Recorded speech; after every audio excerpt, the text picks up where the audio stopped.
We'd like to call the Plaquemine Parish Council meeting to order at 2:04. We're going to have the prayer by Councilman Champagne and the Pledge of Allegiance by Mr. LaFrance. Roll call first, Rev. I'm sorry, roll call.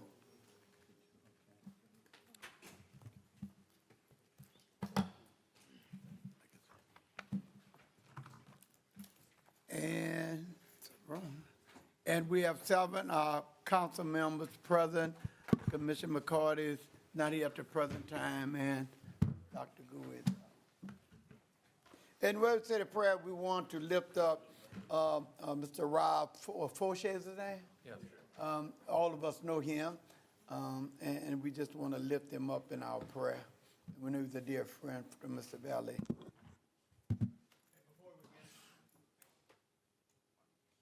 I'd like to take a moment to recognize that today's a significant event in American history. Today marks the 80th anniversary of Victory in Europe Day. Many men and women sacrificed their lives for the freedom we have today. So I'd like to take a moment to reflect on that before we do the prayer. And I think they selected a pope today too, didn't they? We did. We take this moment to acknowledge Almighty God and thank Him for our bountiful blessings, especially the parish's natural resources. We give thanks to God for our brave and courageous men and women in our military who daily risk their lives to protect our precious freedom, and we pray for our world leaders to know how to obtain world peace. We pray that this government body, comprised of both council and administration, will always serve our parish with honesty, humility, and equality to all. And as this government body gathers here today, we pray for the wisdom to know right from wrong and the courage to do that which is right. Amen.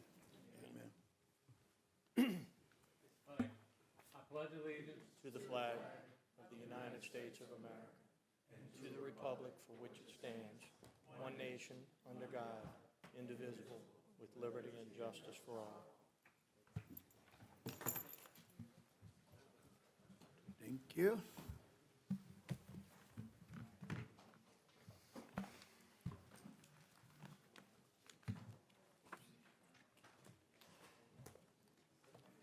There's no executive session, right? Oh, no, there's no executive session. Let me see. There's no proclamation. And we're on administration updates. Administrator update, Mr. President, are you ready? Sure. Looking very presidential today. You see that, huh? Red tie. Well, good afternoon.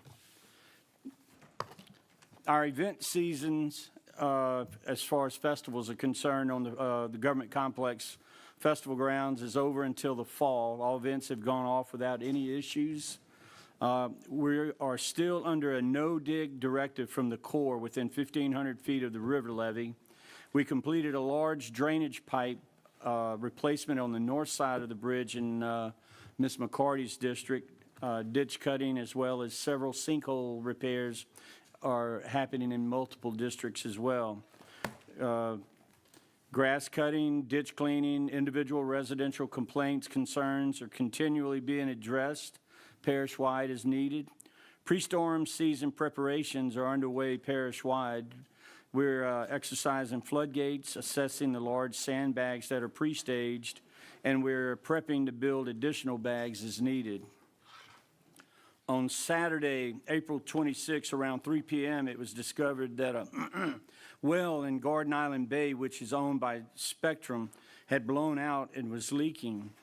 The cleanup crews were notified at that time and began responding to the scene. The Coast Guard, they'll be investigating the cause of the blowout and the leak and is overseeing all operations. This well, it was drilled in 1942. The last production from it was in 1997, and the valve was closed in 2016. It's located northeast of Port Eads on the east side of South Pass, near Pasalutra Wildlife Management Area. And I'm sure Councilman Hakonovich is real familiar with the situation. As of Sunday, around 4 o'clock, I believe the well was secured, and it was no longer leaking at that time. It took the challenge was it took several days to get equipment via barge to the well site, because It was only in 3 feet of water at that location. The weather on Saturday hampered the response of getting it to stop it sooner. It's unknown at this time how much product was released. There's been an impact to some of the marsh within the area, and no reports of any wildlife being infected, other than I believe there were 2 red-winged blackbirds that were captured and re-rated and I guess put back into the wild. As of today, there was 2,400 barrels of oily liquid, which was removed, 4,000 bags of oily solids collected, and about 21,000 feet of containment boom was deployed. The estimated cost, they're looking at $15.2 million, and it's growing to date. Director Harvey Patrick has participated in numerous conference calls daily since the beginning of the incident. The Port Sulphur Water Plant walkthrough for substantial completion was moved to, what was that date again? May 15th, and we'll have an update when that's done. The pavilion control panel transfer switch was completed May 1st. We have the new vacuum truck. It's arrived, and we do have an operator for the truck as well. The Alliance Booster Station, the startup testing, that will be conducted May 20th and 21st. All right, okay. And then we're approaching the 20th anniversary of Hurricane Katrina. The Plaquemines Parish Tourist Commission is honored to announce the creation of a commemorative memorial at Fort Jackson Museum. This memorial aims to honor the resilience, strength, and spirit of our community that emerged in the wake of one of the most devastating natural disasters in American history. Hurricane Katrina profoundly impacted our lives, leaving an indelible mark on our community. The Tourism Commission will invite residents, families, and friends who experienced the storm and its aftermath to contribute artifacts and stories of resilience. Personal accounts, photographs, mementos, and any artifacts that hold significance to this area will be invaluable in creating a powerful and meaning tribute. The official award letter selecting BKI went out last week. Both Plaquemines Parish government and the port were in attendance at the pre-scoping meeting this week with DOTD and BKI on Wednesday. The purpose of that meeting was to redefine the scope and responsibilities of each contractor and sub-entity. The main objective was determining the bridge clearance over the intercoastal waterway with a recommendation to be revised to 73 feet. The second objective was the discussion of any previous technical studies, including vessel and topography surveys for DOTD to review for updates needed on the unbuilt portion of the project. The goal is to have all previous designs and surveys collected and sent to DOTD for review by the end of this month, with the hope of minor updates. And then we all know the urgency and the reasons why we want this project to be moved forward as fast as possible. The preliminary design contract duration could be up to 18 months. However, DOTD shared that it should be less since BKI, they were involved in the original design. The new estimated tolling start date is now Saturday, May 10th at 12:01. And then the next phase of the construction will be X Street, which is the one that goes underneath the bridge, which comes around and has the entrance to the Highway 23 North. That's what we have here for the last couple of weeks. Mr. President, I didn't know about the tolls thing. I pulled on the side of the road this morning to put my toll on, and then you tell me I didn't have to do all of that. Any questions from the audience to the parish president report? Table? Mr. LaFrance? Yes. Speaking about festival, presently, our citrus farmers in the parish, I don't know if you had the opportunity to look, but you would notice that all our citrus farmers in the parish, all their trees are dying. They are being attacked by some type of bacteria. But I know presently, maybe a week ago, Patrick Becknell, I think that's in your district, I think he had to bulldoze all his trees, a couple of thousand trees, only one was still green. Ben Becknell, his trees is totally destroyed. Patty Vogt, she had to destroy about 2,000 of her trees. This is serious for us. We are known for citrus, our citrus growers. We have a festival, an orange festival, and we don't have any orange. Or the orange gonna have to come from Texas or California. It's really bad. Believe me, when I don't know if anybody really noticed, but when you pass and you look at the orange grove, all of them are dead. So I don't know if we have to get with LSU or have a agent to come. We could probably get Commissioner Strain to come down. I'm sure Ricky and the guys, I'm sure they would, he would have to know, but I'll make a phone call to Yeah, him. this is really, really serious, and what we can do to help them, I don't know, but it's really devastating.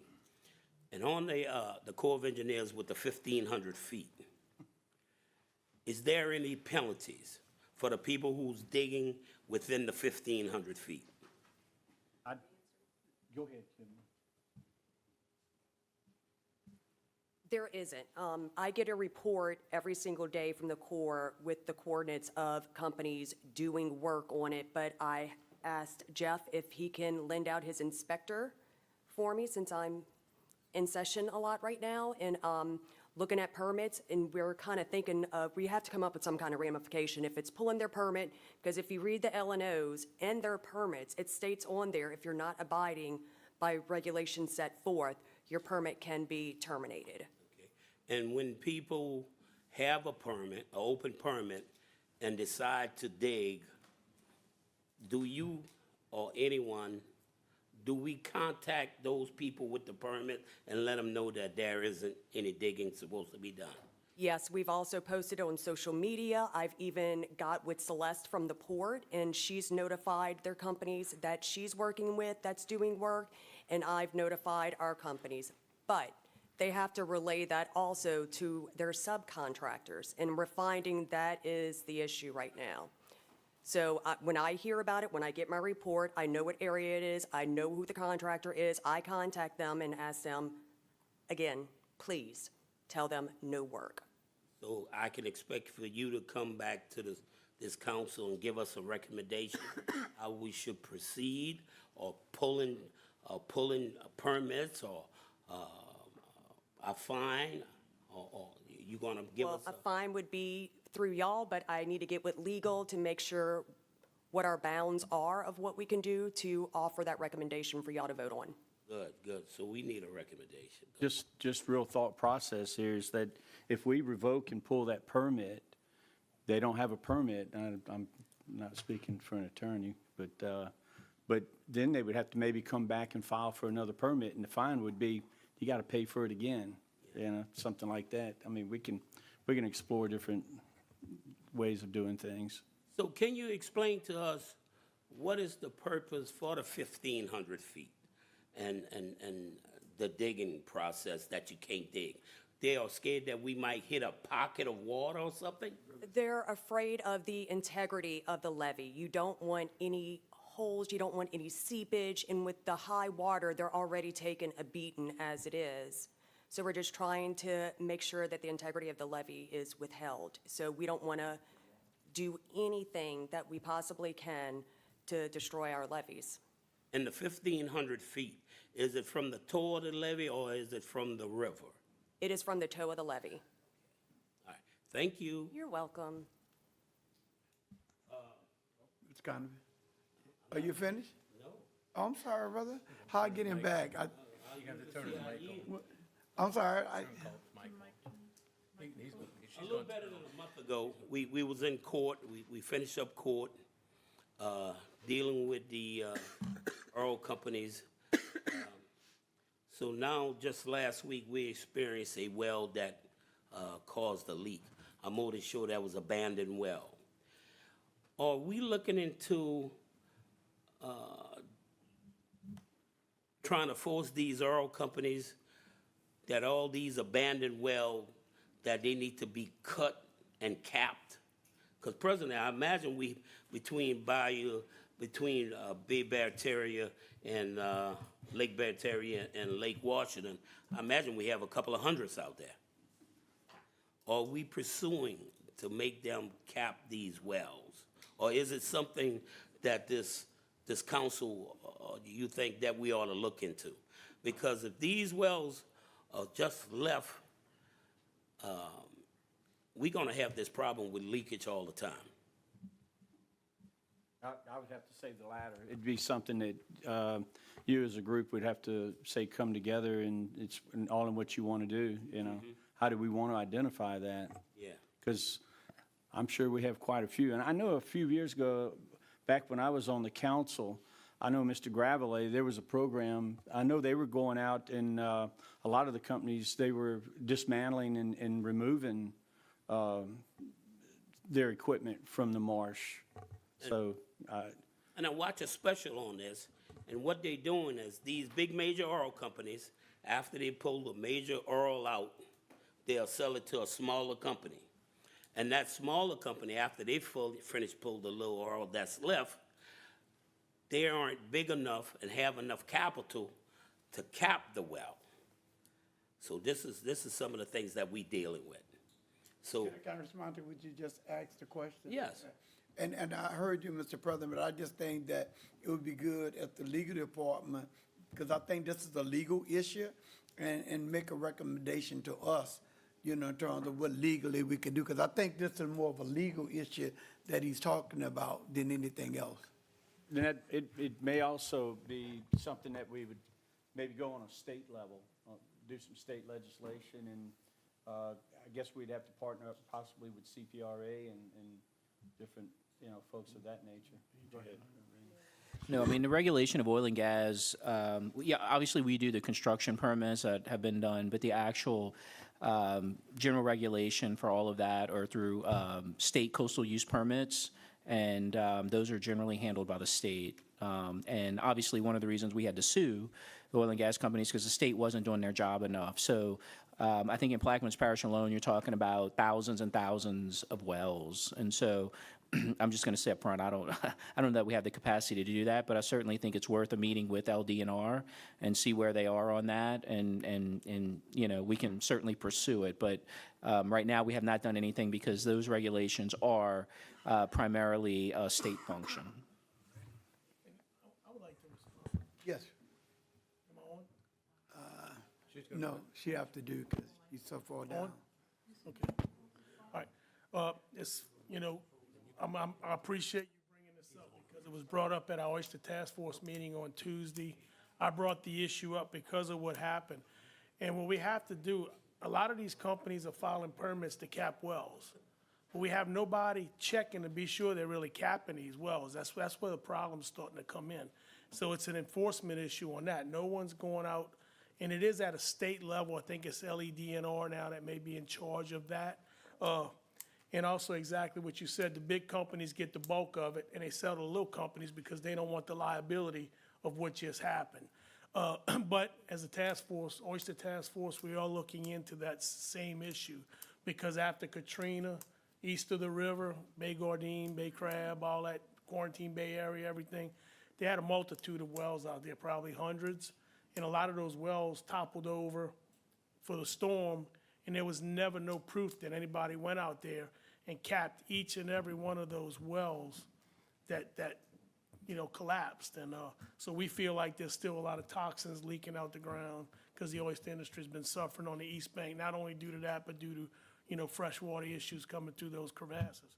But we're looking into all of that. I just want to say I appreciate you bringing this up because it is some valid points.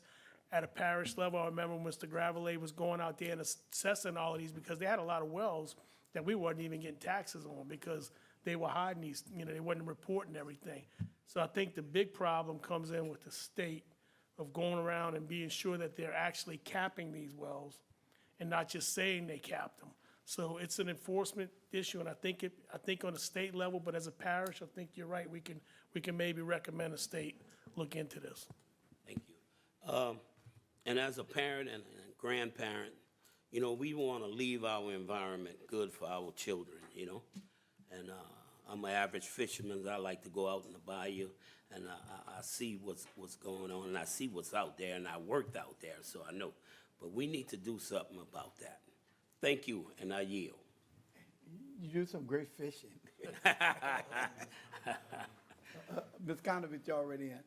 Yeah, I can't go into detail with all of that, but the one problem I found when the well was blowing, they had to wait to get a permit to dredge to get to the well from the state. So is there any way we could get the state to have something where if it's an emergency, you could do it and after the fact permit or something like that, so they don't have to wait? That is allowed in the law. There are exceptions for emergencies in the coastal use permitting. So there currently are exceptions. Now, I don't know, maybe they're being told something different at the state level, but just having gone through this case and having reading the laws, if you need to respond to something for an emergency, you're able to do that. Okay, and then oranges, we had them come a couple years back. We went and talked to them, and the state was coming down and spraying the groves that the owners wanted sprayed, but it was the abandoned groves that, you know, nobody gave permission, so you couldn't go spray those fields. And it keeps that greening bug, and instead of killing it all. You know? I just want to say, first thing, when you do hear of something happening, whatever the company is, they just have to contact me so I can contact the person that I need to get an emergency CUP. It's a lot shorter of a process that we do when it's an emergency basis. I'm not in them meetings, but I know that's what will happen during this one. And again, I really love what Mitch said, with this task force, it's not just Plaquemine, other people involved in it. I think it'll get a lot more attention to the governor, so I hope, Mitch, that you can follow through on there. Do what you did with the Barry Terry, bro, do that wine, you know. Mr. Schultz? Yes, Billy, thank you guys for picking up the trees. I know I was sending you a whole bunch of locations throughout that storm yesterday as the fire department was cutting them up and moving them off the roadways. I was sending you, 4 different locations, I think. But I noticed today that the cherry picker already went and picked everything up, so thank you guys for me for that.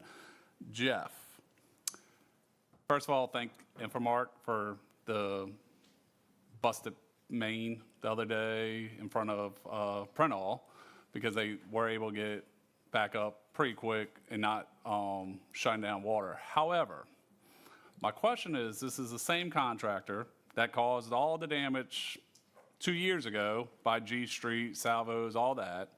Not 2 weeks after they start boring again, they already hit main, knocked out AT&T. Can we ban this company from doing business in the parish or revoke their permit? Because we changed the whole process after 2 years ago when they didn't have a permit. We changed that. I mean, this is getting ridiculous with this company. I don't know what our options are, but they just started back and they already hit main.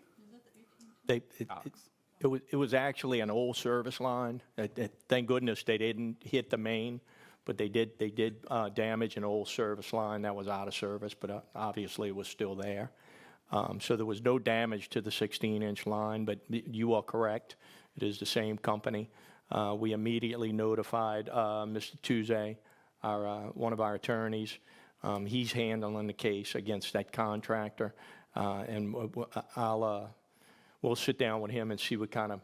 Yeah, because I mean, this is just reoccurring with them. I know they hit multiple 2 years ago. The big one was when it hit between G Street and Salvos, and we're still dealing with that. But I'm like, this is just reoccurring with this same contractor, and people are getting fed up. Curb repair.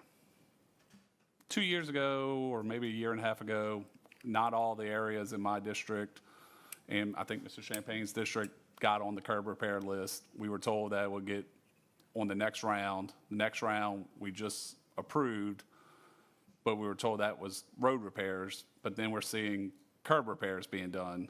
So what's going on there? Because I still have a whole bunch of places throughout my district. I know Mr. Champagne throughout his district that needs curb repairs, and we were told that this was more road repairs, not curb repairs. I don't think they really separate curb from, it's a concrete package when they put it out. And I think what happened the last time, it was more concrete street-type repairs had to be done, so less curbing got done. But typically, today, we don't separate curbs from the other concrete. It's Okay. just a concrete package, which includes both. Okay. But I would say keep submitting your locations, because it'll come around again. All right, yeah, because like I said, we got a good bit, or I know I got a good bit. I'm sure Mr. Champagne does too. I think Ms. McCarty does as well. I know because Belchase has been due up. Last thing, and it's just general information for the public, new local business opening up on Saturday, 8 a.m., Retro Roast, I think is the name. The old pour over location, just support local businesses. I just want to throw that out there. Where that's at? Next to, basically across from the auditorium almost, the Belchase Auditorium. The old Plaquemines Pharmacy pour over location. Let me just give them a shout out to Sarah and Keith, the owners. They also own Sprinkle and Time Ice Cream, and the little ice cream shop, it gets a lot of my money with my 2 grands. So if the quality of their ice cream, if their coffee is going to be like their ice cream, it's going to be nice. So looking forward to that opening.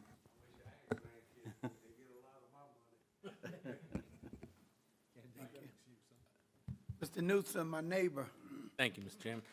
Billy, shout out, I want to just give your crew a shout out, because the other morning, when it was the rain-again or whatever we had, I saw them out on Highway 23 cleaning drains. So I seen them shoveling, carrying bags, so I don't know what crew that was, but huge shout out to them guys. I'm sure they started way early before I got on Highway 23, but again, shout out, tell them thank you.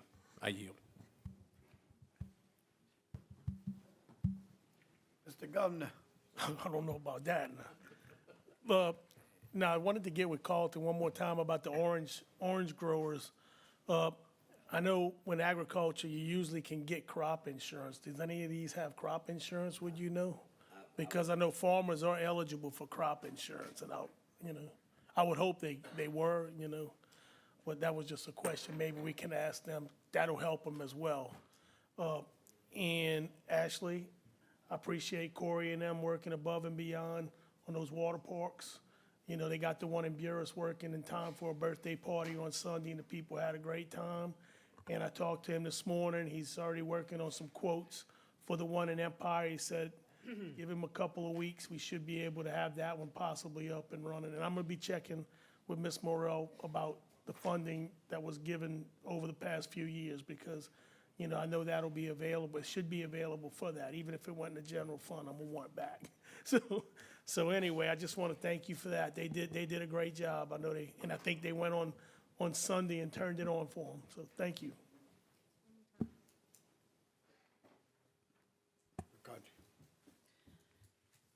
Let me see my little scribble scratch here. Mr. Witchers, Mr. Hinckley mentioned something about the new clean-out truck machine. Do you know when that's going to be? Oh, I'm sorry, Mr. DeMarco. Do you know when that's going to be? The vacuum truck? Yeah, when is that going to be? The Infomark hired an operator, and he starts next week. Okay, So we'll work on a rotation, if you will, or if we have some priority issues, which we already have a list of priority issues with lift stations to hit first. But by all means, send them to me or Mr. Morgan. Send them to me, and we'll try and prioritize as best we can. But we want to hit as many throughout the parish as we can. We'll get our money's worth out of the truck. And it's a very impressive piece of machinery.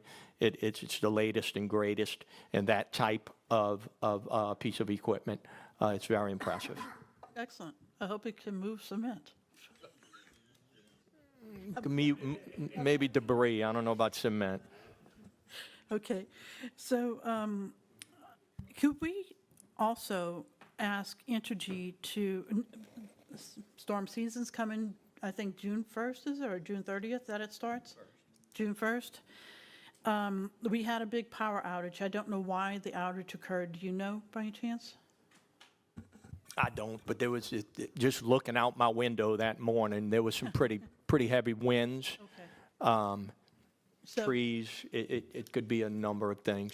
As I briefly started to mention to you earlier this morning, I've had some people, I've reported to DJ some locations that have power lines that are surrounded by tree branches. And I know they have a team that goes out. Can we try and get them not only to look at the ones that I'm going to report to you, but just start checking the power lines for the parish? Send me what you have, send me the locations that you have, and I'll forward it to DJ and the rest of the team. Okay, excellent. That's it. Thank you. Okay. Ms. Skonovich, I'm sorry. When you get with DJ, tell him from my house to Venice, there's over 200 lights out on the road, just Highway 23. I've been calling him. I'll about tell him that. again. I've been calling him about that for about 5 years now. Thank you. I'm so sorry, Mr. Konovich, you live in the country. I don't have that stuff in downtown Phoenix. Any other comments from the audience? Let's revert back to the agenda, please. 5, bids and advertisements, there are none. 6, beer and liquor licenses, DTR Gulf Coast Veterans Shrimp Boil Off on June 7th, 2025, starting at 11 o'clock a.m. and ending at 6 o'clock p.m., located at 33375 Highway 23, Buras, Louisiana, 70041. Councilmember Kotnovich. Offered, second by Mitch. Any comments from the audience? Table? Machine is open.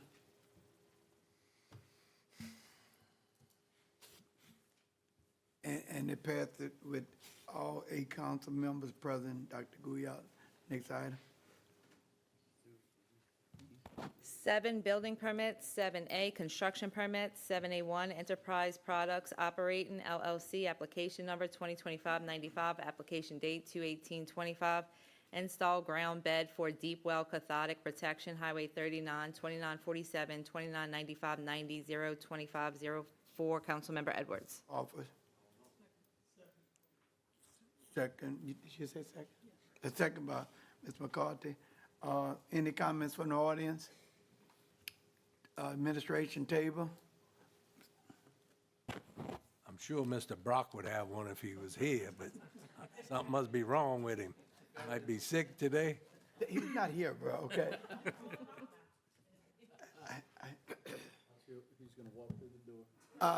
Machine is open for voting. Thank you, and this passes 8. All council members present, except Dr. Good. 7B, Blue Angel Miles Labeth, permanent RV park conditional approval for 12 spaces, 147 Prody Drive and 155 Prody Drive, Belchase, Louisiana. Councilmember Newsom. Second by Mr. Schultz. Any comments from the audience? Rick Jackson, 126 Gondrella Drive, Belchase. As I've expressed before, these guys didn't follow protocol. They didn't get a conditional permit. They didn't go through the process of, getting their, if they had of, they couldn't have done the electrical without having the electrical inspectors looking at it, the plumbing. They were operating completely without a permit. I've discussed this with you guys, a few weeks ago. I'm kind of beyond, Carlton hit the nail on the head with, hey, is there fines for this kind of stuff? Or we just say, hey, you need to fix it and get on down the road. We'll get you a permit next week. The people on Prody and the people in our area are definitely against it. There's 60, I was in there this morning, and I counted them. There's 66 campers back there coming up and down that little gravel road, which is Prody Road. And trust me, they would rather have the gravel and not have it paved than have all those campers back there. And I don't blame them a bit. My wife and I picked up trash and trash bags on Concord this past Saturday. Complete disregard to traffic, you know, you're going the speed limit and they pass you up because they just don't really care about, because they're going to be gone tomorrow anyway. But anyway, I just wanted to say, again, that, you know, this council has the power to reject, rescind, suspend permits, and in a few cases back there, I think they should use that power. Thank you very much. Anyone else?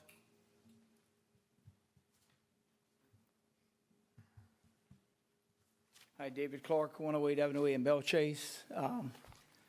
Never was against anyone putting up RV parks, but until we get a process in place that will, from the receipt up to at least where they're putting them right now, until we get that squared away on how others can have the opportunity to do so, I'm definitely against this as well. We need to stop putting up RV parks, especially if the neighbors. I spoke to a couple myself. They work for the parish, so they didn't want to get up here and they didn't want to mention their opposition against it, but they weren't informed of these things coming up. They just popped up one day. And, I mean, I know the opposition or the people, I don't know if anybody here that's for it or not, but I know Rick's been pretty vocal on his neighborhoods being flooded by these things. So I hope y'all consider that. Thanks. Administration, table. Art, is there anyone else on art?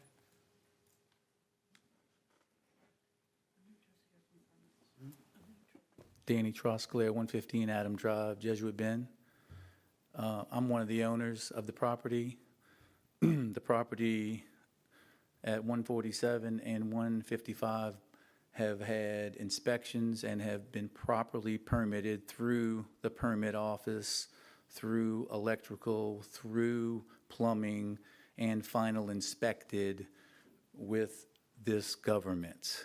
I'm not sure where the opposition is getting its information, but this property is zoned currently for RVs, and this is just to add a few more RV spaces to fill the spaces that are needed for that property. And I'm open to answer any questions that you guys may have. I don't think so, sir. You have a question on him, Frank? Yes. Okay. Are you the gentleman that came to this council and argued against food trucks? Argued against food trucks? Yes. Well, I'm not sure what that has to do with this. I'm asking. Because are you the same person?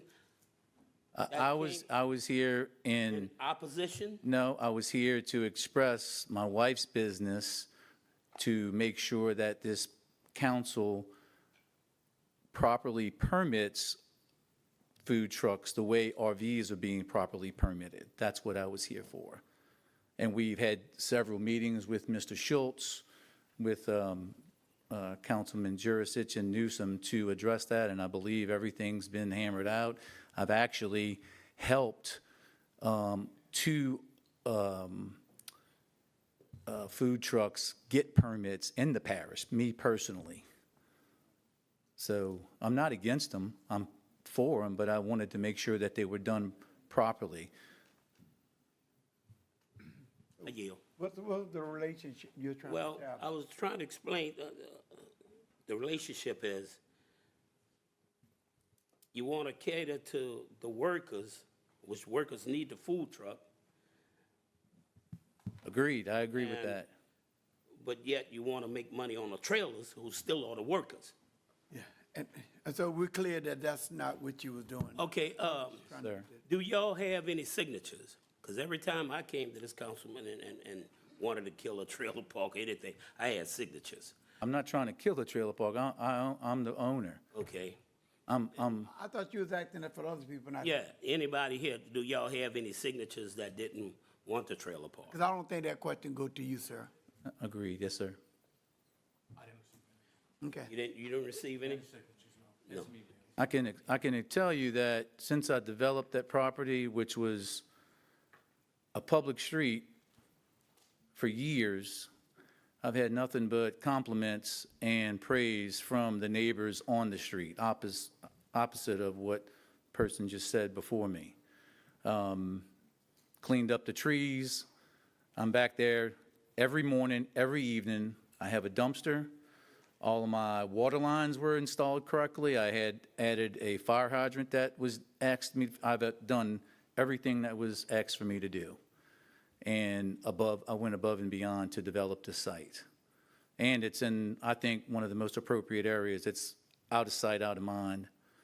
And most of that property back there, probably 60% or 70% of that property between Concord are rental properties, apartments, i.e. trailers. So, and it's in compliance with the current zoning and application that I've put in. Thank you, sir. That's you. Yeah. Mr. McCarthy. I see here on the permit that you are asking for 12 additional spaces. So how many do you have right now? 2. You only have 2 and you're asking for 12? No, Oh, asking for 12, but we have 2 currently, okay. so 10 more. Oh, I see, 12 total. Okay. And the 2 are causing a lot of trash and No. whatnot? Absolutely not, ma'am. I'll be happy to take you back there every single day. Okay, It's not tolerated. it's confusing. Huh? I invite everybody to go take a ride back there and see what it looks like. Why y'all telling her she can't go back there? Oh, I was going to say, I can take care of myself. That's what I was saying too. I knew you could. Okay. I yield right now. I'm just trying to think this through. So, I just want to clear up something on the food truck. Yes, he was here, but it was, like he said, he had some issues with the permit process, and we did have multiple meetings. I think we're all good now on all that. So, but what I want to say is after a month ago, the first Beltrace meeting, I didn't make it to the last one because I was sick, but the first one after Mr. Jackson's complaints and everything, I did drive back there, actually, and actually, it was back where these trailers are going. It's very nice, nice new gravel. There was only 2 there per lot, like you just stated. So that is in accordance with his current permit. And there was no additional poles that I saw or anything like that. That was 3 weeks ago, so I don't know if anything changed, but I did call permits and asked if, as of right now, is this particular place, Blue Angel, in compliance, and they are. So, and I do encourage everybody to go drive out there. It's actually pretty nice where these are going. New gravel, I think there was a fence and all this other stuff. So, with that, I don't see an issue. He's following the current process. Mitch. Yeah, so I'm just gonna throw this out there. Being that it's zoned MH, you know, I really would have liked to see more M8 mobile home spots for these people that, you know, have their restored trailers and no place to go, like down the road, they have to elevate. That's in my future plan. That's in your future plan? Yes, sir. That way we could turn it into a mobile home park because people. Or cannot- whatever the need people this cannot parish might build- need. They can't build down the road unless they elevate. And they I'm don't wanna on leave track the of that. parish. As you know, I'm a Realtor. There's a huge need for mobile homes, single wides, double wides, for single-family homes. And I'm all about making sure the value and the property values of this parish stay up to par. And Those would be people that are here to stay. and I'm not, so what I'm saying is that property is not indefinitely going to be an RV park necessarily. And Ms. Mitra, can you come up for a second? Just wanna hear it from you. Okay, I think that's good. Hello, everyone. So is everything up to par? Did y'all go investigate that one as well, like you did? Yes. Right now, we're on item number B. They currently have 2 RVs that were permitted. At one time, they did have additional infrastructure. As of Monday, all the infrastructure has been removed, and they only have the 2 recreational vehicles. Okay, so, but they did have infrastructure prior to a construction permit being issued. Yes, that was the time that Mr. Jackson came up to the, the council to make the statements. And then we sent the inspector and code enforcement out to make sure everything was okay. It came to light that there were additional infrastructure in places. Since then, we contacted Mr. Miles Labette. He removed them. We went back out again. Prior to the last council meeting, it was in compliance. We went out again this time, Monday, and they're still in compliance. Okay, I mean, it kind of goes with, I think we voted certain ways whenever people did that, and I don't know, it's tough. It's tough for me, I know. Just makes it tough, guys. When y'all put it up before you get a construction permit, then we go slap you on the wrist, and you go pull everything up, then you put it back. You're ready to put it back. So it means Mr. Jackson did see what he said he saw. Yes, sir. I got a little problem with that. I yield. I'm skipping you to you, Mr. McCarthy. How do I skip? There we go. I just wanted to confirm what Mr. Jurisic just said. He's right. We have voted a certain way just to keep principle in place, that if people did not comply with regulations and put more motorhomes than were permitted, that we didn't allow it to go forth. Is that what we're saying here? I don't know if that's the, no, okay, clarify it for me, please. Okay, I'll get out. All I'm saying is, as of today, Mr. Miles Labette applied for a conditional approval for a recreational vehicle park to add 6 additional spaces, I believe it's 6 additional spaces, to his current lot. As of today, he had 2 permitted RVs, which is there, and they are in compliance. There is no additional infrastructure at this current time. That's what I'm saying. Okay. Chose, you want to add something different from?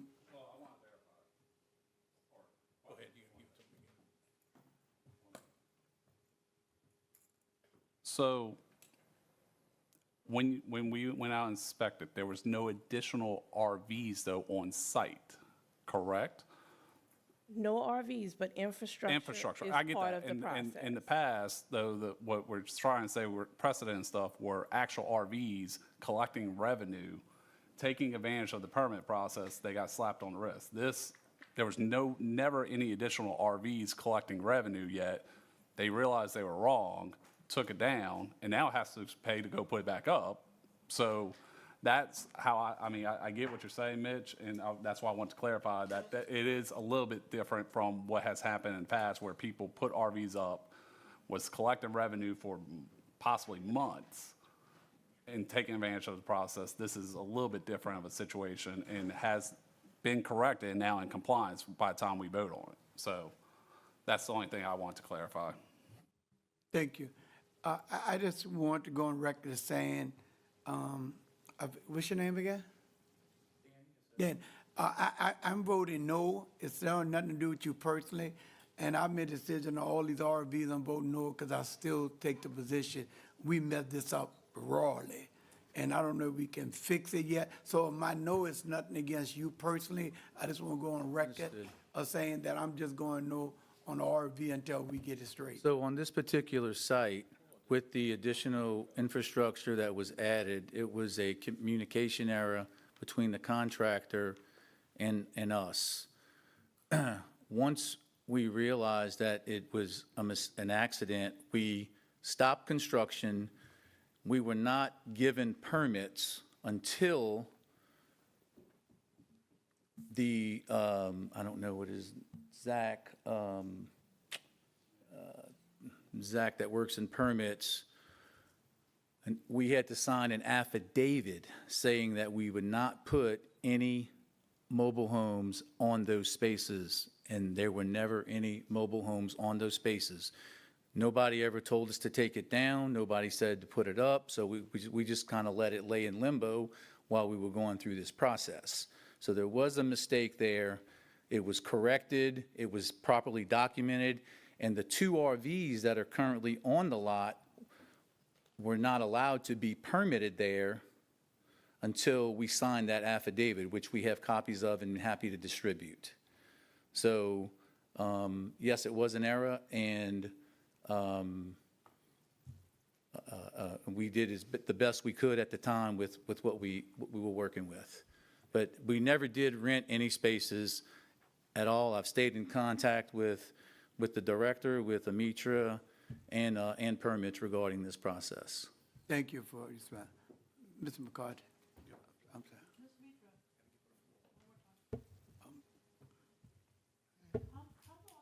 Been a motorhome, or RV site, or which is it? I mean, permitted? For the 2 that's there now? Yeah, or in general? No, so the 2 applications that were there, I don't have the time when they were permitted, but I would recommend. No, but the zoning. Oh, the zoning has been in place since like 1983. Oh, okay. Okay, because I was trying to figure out if people in the neighbors had complained to Mr. Trosclair. Shredaway? Trosclair, I'm sorry. I should know. And I can't tell, but I'm fishing here for more information. Thank you. Been any more comments from the table? The machine is open for voting.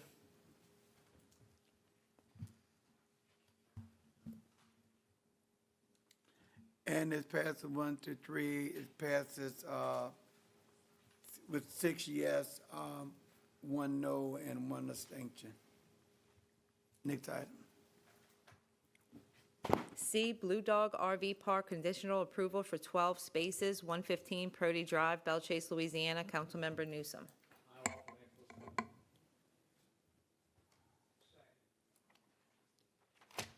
If it's second, any comments from the audience? From the administration? Oh, I'm sorry, Mr. Rick Jackson, 126 Gonzalo Drive, Belchase. First of all, he said it's zoned RV. It's not. It's zoned MH. We've discussed this before. MH is not RV. You still have to get an RV permit, even though it's zoned MH. Secondly, I didn't state on the first one that they had places in there. It states in the code that prior to construction, a permit has to be received. So you don't build a house and then go get a permit. That's all I was saying. And thirdly, with regards to the trash, I didn't state that the trailer park was trashy. I stated that the road going on Concord. You cut off the last one or one we're on now? I'm on both of them. Well, I'm on the one we're on now. Okay, I'm trying to think of that. I'm gonna go to food trucks in a minute. No, just kidding. I could care less about the food trucks. But anyway, that's all I'm saying is, we're not following protocol. And with regards to this one right here, I think that those trailers are already out there. I don't see a 115 out there, but there's a 111, or there's a 117, there's a 119 with 4 and 4 and 4, and then there's probably 12 other ones with 2 on them. And, and that's all I was saying all along. All along, even with the original 36, they were putting trailers out there before they got the permit. The permit came up later. And, everybody else follows the rules. You guys follow the rules. I do. I try to anyway. And that's all I was saying. It's with the amount of people coming in and out of there, like I say, 60-something, close to 70, probably more if they can fit them. There really needs to be a road directly to, it's a neighborhood within itself. 60% of that area wasn't rentals prior to the RV park being there. It probably is more than 60% now because we've only got,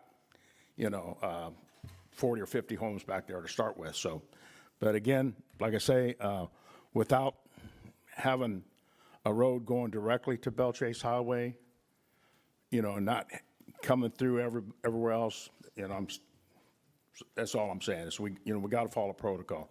And I think that there's probably still a bunch of them back there that are not permitted. I don't know that for sure, but that's my opinion. Last I got was there was 36 permitted, plus the 2 at Blue Angel, so, thank you. Any other comments from the audience?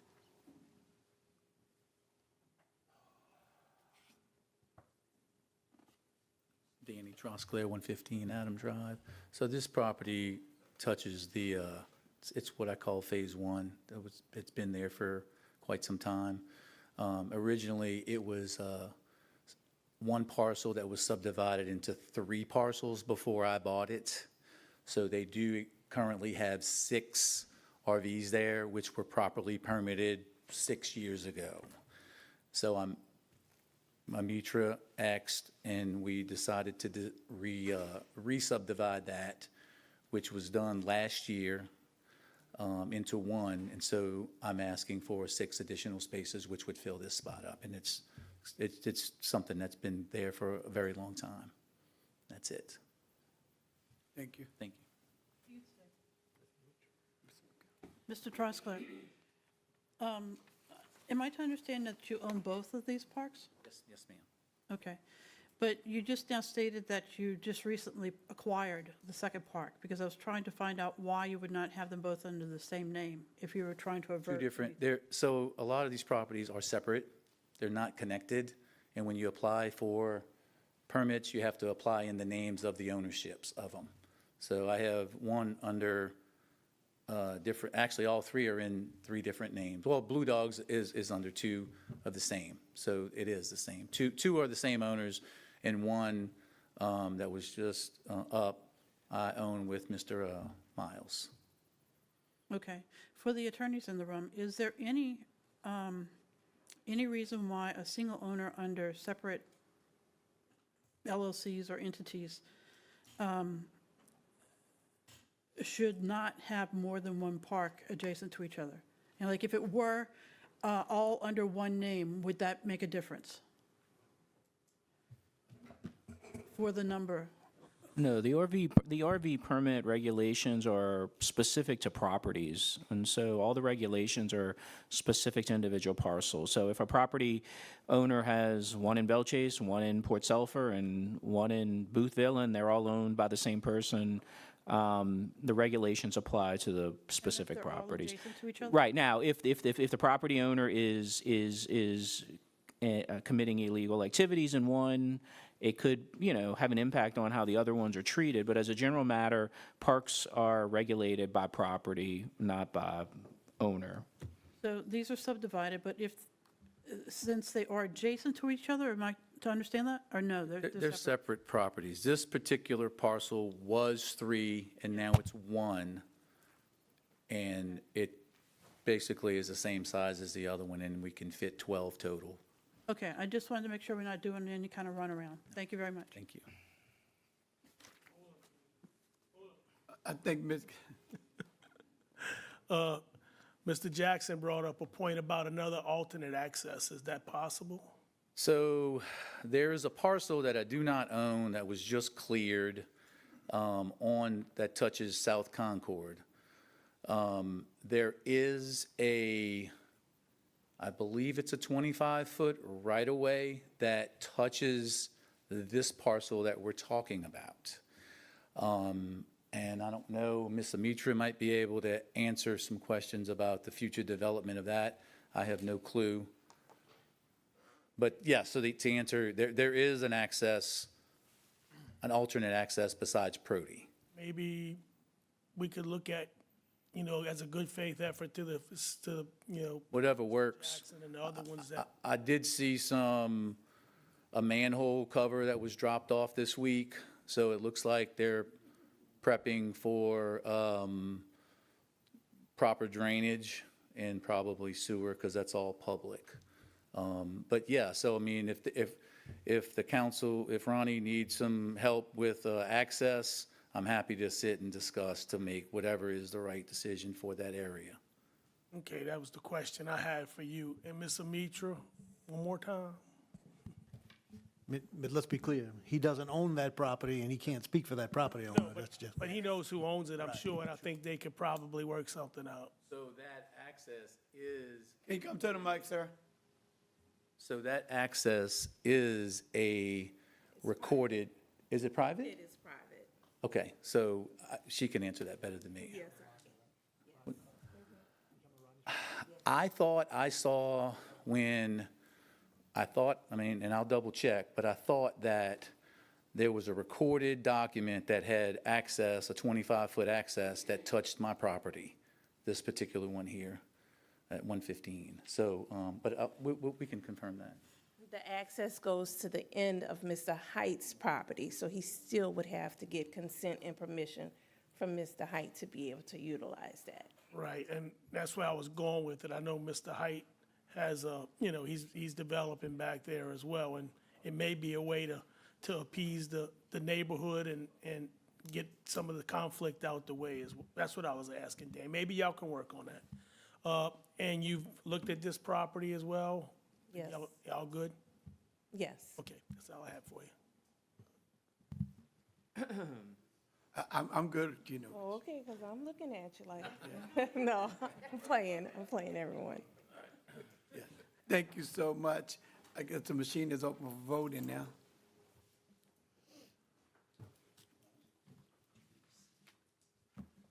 And it passed with 6 yes, 1 no, and 1 abstention. Next item, please. Okay, D and E are in Globo. Lot Boys 2, Logan Lot Fireworks Stand Renewal for 2025-1454 Woodland Highway, Belle Chase, Louisiana, Councilmember Champagne. Lots Fireworks, Amanda Lot Fireworks Stand Renewal for 2025-9273 Highway 23, Belle Chase, Louisiana, Councilmember Gui. I'll offer for Dr. Wood. So who seconded for Mr. Champagne? Global. Global, okay. Any comments from the audience? Administration table? Machine is open.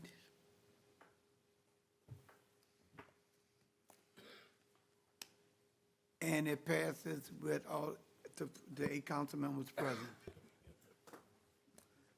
F? F through I? You want to do in Globo? Yes. Okay. No Hernandez RV in a floodplain zoning district, 17477A Highway 23, Port Sulphur, Louisiana. Maya Rocha RV in a floodplain zoning district, 17477B Highway 23, Port Sulphur, Louisiana. Kenneth Jones RV in a floodplain zoning district, 17478A Highway 23, Port Sulphur, Louisiana. Harry Vellen RV in a floodplain zoning district, 17478B Highway 23, Port Sulphur, Louisiana. Councilmember LaFrance. Offer Mr. France, second by Mr. Newsom. Any comments from the audience, from the table? Administration table, machine is open for voting.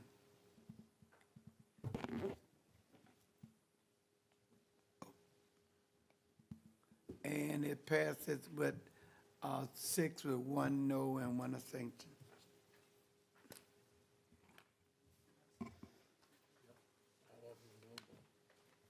J Can we through get M? J through M. Deep South RV Park Permanent Trailer Park Renewal, 32368 Highway 23, Buras, Louisiana. LZ Properties LLC Permanent Trailer Park Renewal, 143 Sooner Lane, Venice, Louisiana. River Oaks North MHP LLC Permanent Trailer Park Renewal, 10700 Highway 23, Belle Chase, Louisiana. River Oaks South MHP LLC Permanent Trailer Park Renewal, 14668 Highway 23, Belle Chase, Louisiana. Councilmember Jurisic. Mr. Jurisic offers their second. Second by Mr. LaFrance. Any questions from the audience? Administration? Table? Machines are open. I'm a verbal yes.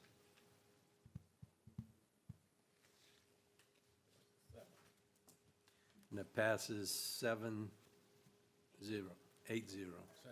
7. LaFrance, Edwards is out. Withdraw 1 and 2. 1 and 2's withdrawn. Did y'all want to do the introductions first? Oh, intros, let's do intros. Yeah? All right. 8, introduction of ordinances and resolutions. An ordinance to amend the 2025 general fund operating expenditure budget, disaster preparedness department, and otherwise to provide respect thereto is being filed under Councilmember Edwards.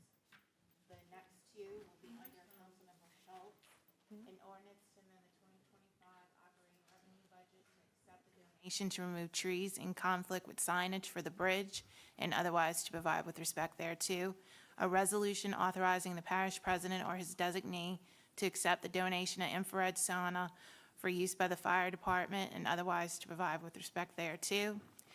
The following two are for Councilmember LaFrance. An ordinance to amend and as amended readopt Section 4 of Ordinance Number 142, the Comprehensive Zoning Ordinance of Plaquemines Parish, Louisiana, as amended, and the Comprehensive Zoning District Map therein adopted by reference, and which is paraph thereto with reference to application number 2025-570, dated March 14th, 2025, and otherwise to provide with respect thereto.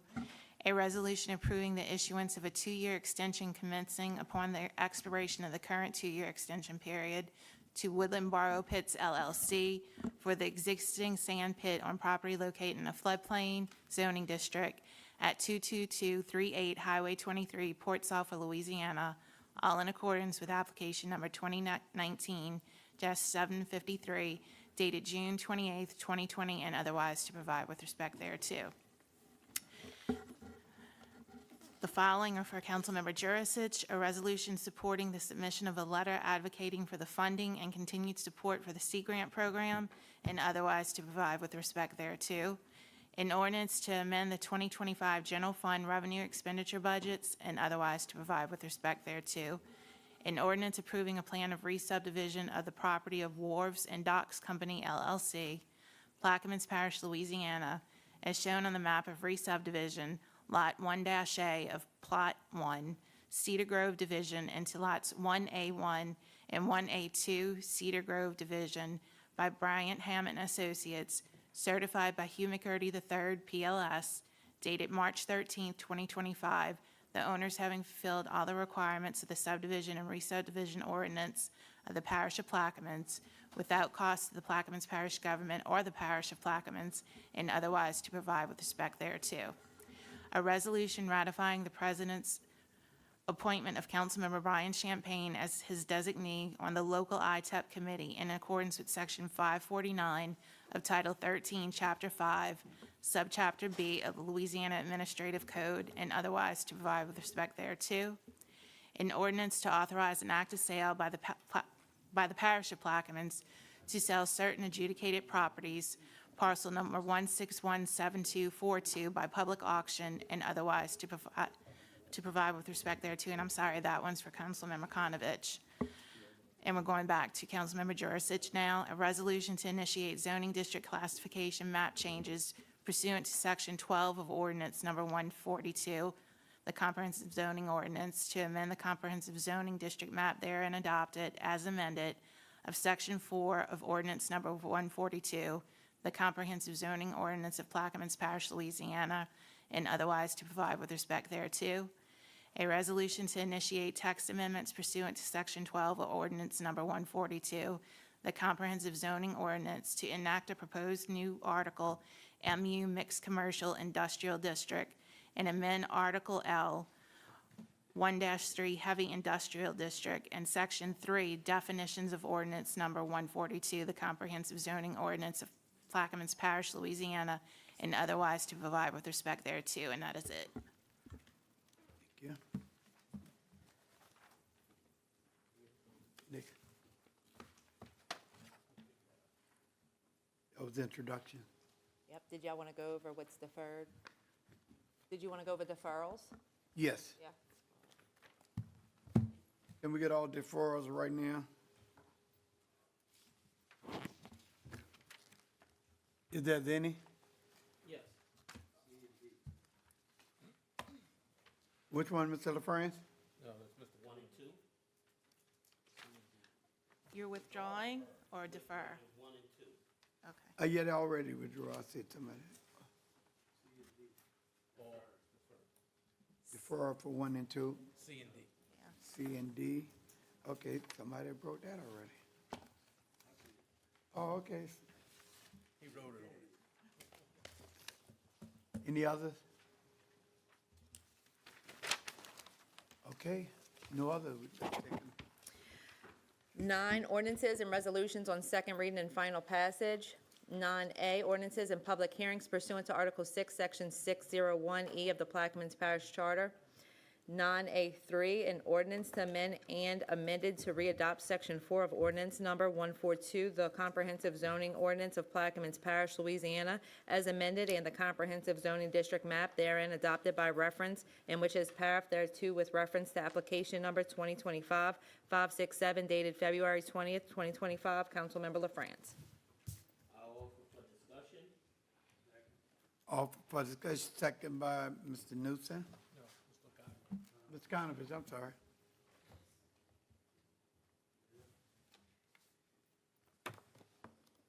And you, Mr. LaFrance? Yes, Mr. Mitra? No, you today. It's-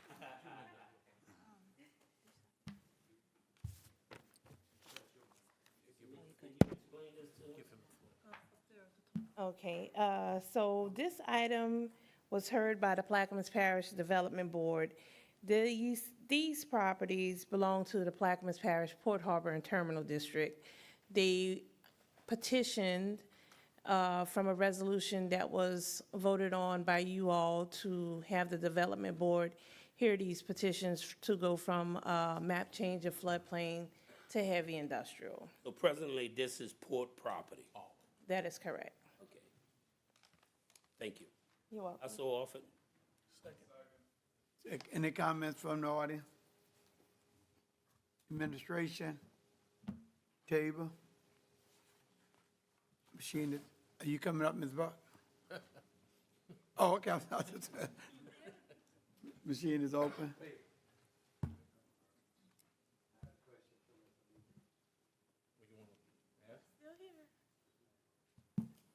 Yes. Hold on. Oh, Just turn Mr. Conovich on. Let him- She's gonna do it. I need to We end have to end voting. You and me, Mr. President. Got it. So it's changing to this zone, and do they still have to go by FEMA regulations and build up? yes, if they are building any structures, yes, they would. That's what I needed to know. Okay. If I gotta build up with a 21-foot levee, I'm sure they gotta build up with a 10-foot one. Thank you.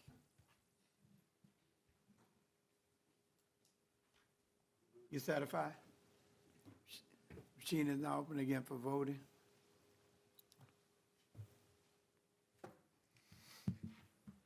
And it passes with all 8 council members voting yes. Next item, please. 9A4 is withdrawn. 9A5, an ordinance to amend and amended to readopt Section 4 of Ordinance Number 142, the Comprehensive Zoning Ordinance of Plaquemines Parish, Louisiana, as amended, and the Comprehensive Zoning District Map therein adopted by reference, and which is paragraph thereto with reference to application number 2025-568 dated February 20th, 2025. Councilmember LaFrance. Second by Mr. Conovich. Any comments from the audience? The administration, table, Mr. France. This is port property. Which number? Yes. Yes, this is. Yes. Yes, sir. This is on the drainage canal side.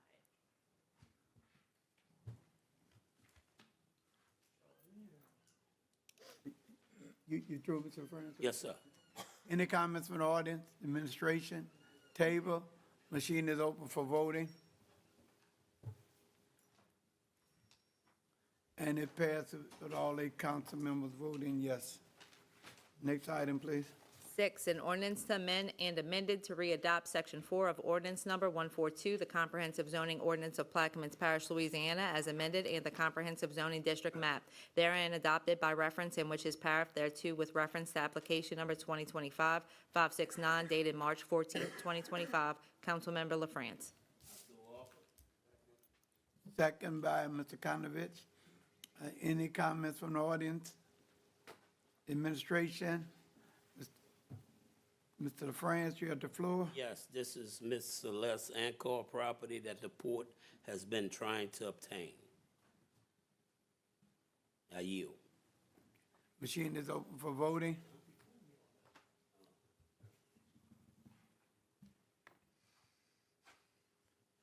And it passed with all council members voting yes. Next item, please. B, an ordinance to amend the 5-year capital improvement plan, Good News Pump Station Generator Project, and otherwise to provide with respect thereto. Councilmember Schultz. Offer second, McCarthy. Any comments from the audience? Administration, Mr. Schultz, the floor is yours. This is a grant that we have been working on since before I took office, actually, and we finally got it. And so this is just to appropriate the money for the grant. Congratulations. Yeah, we need it. I need your hookup. Yeah. Machine is open.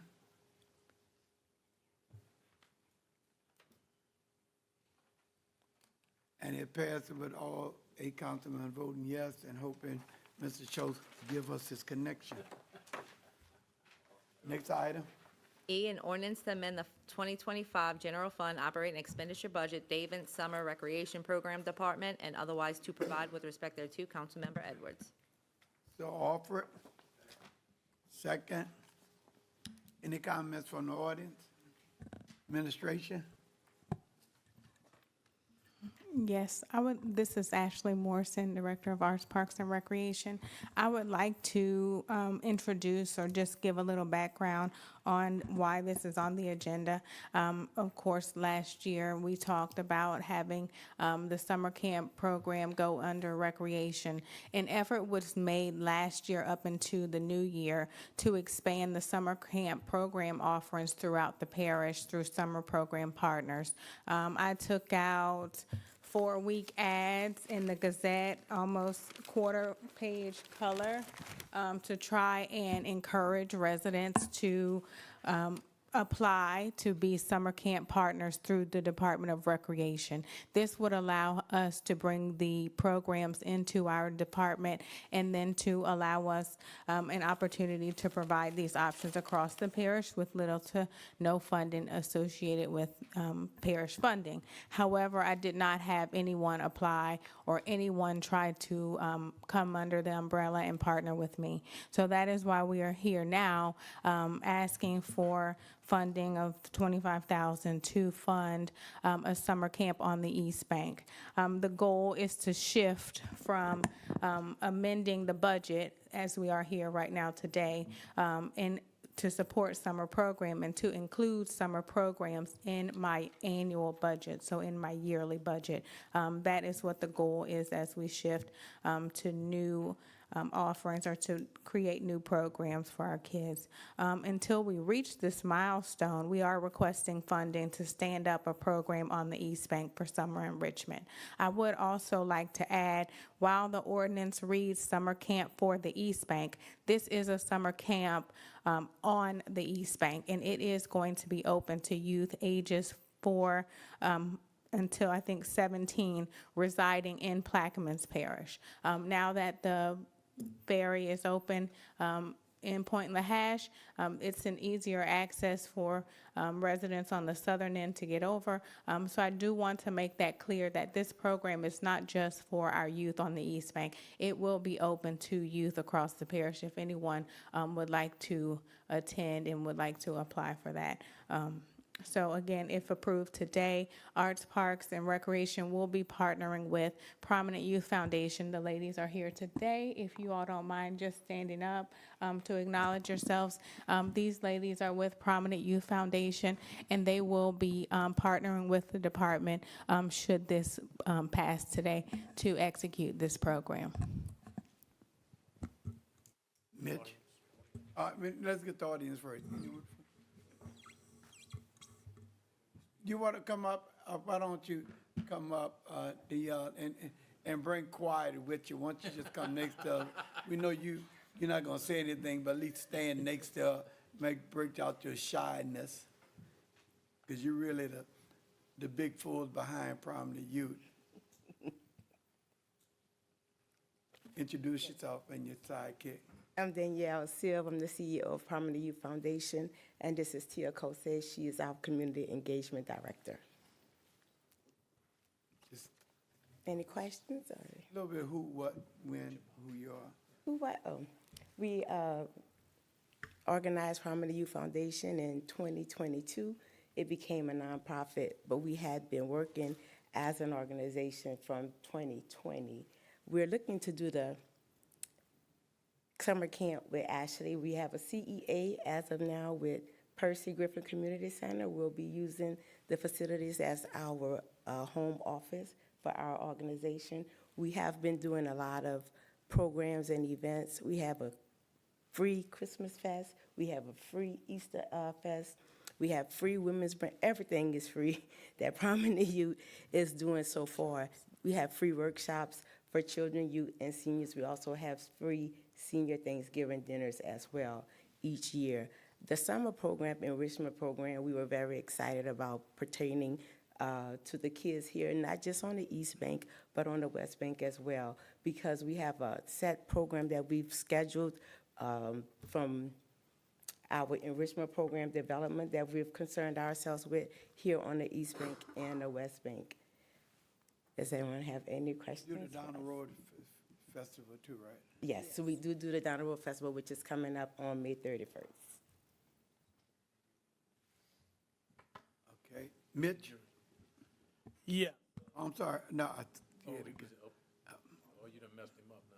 Can you get Mitch back here? No, it's me now.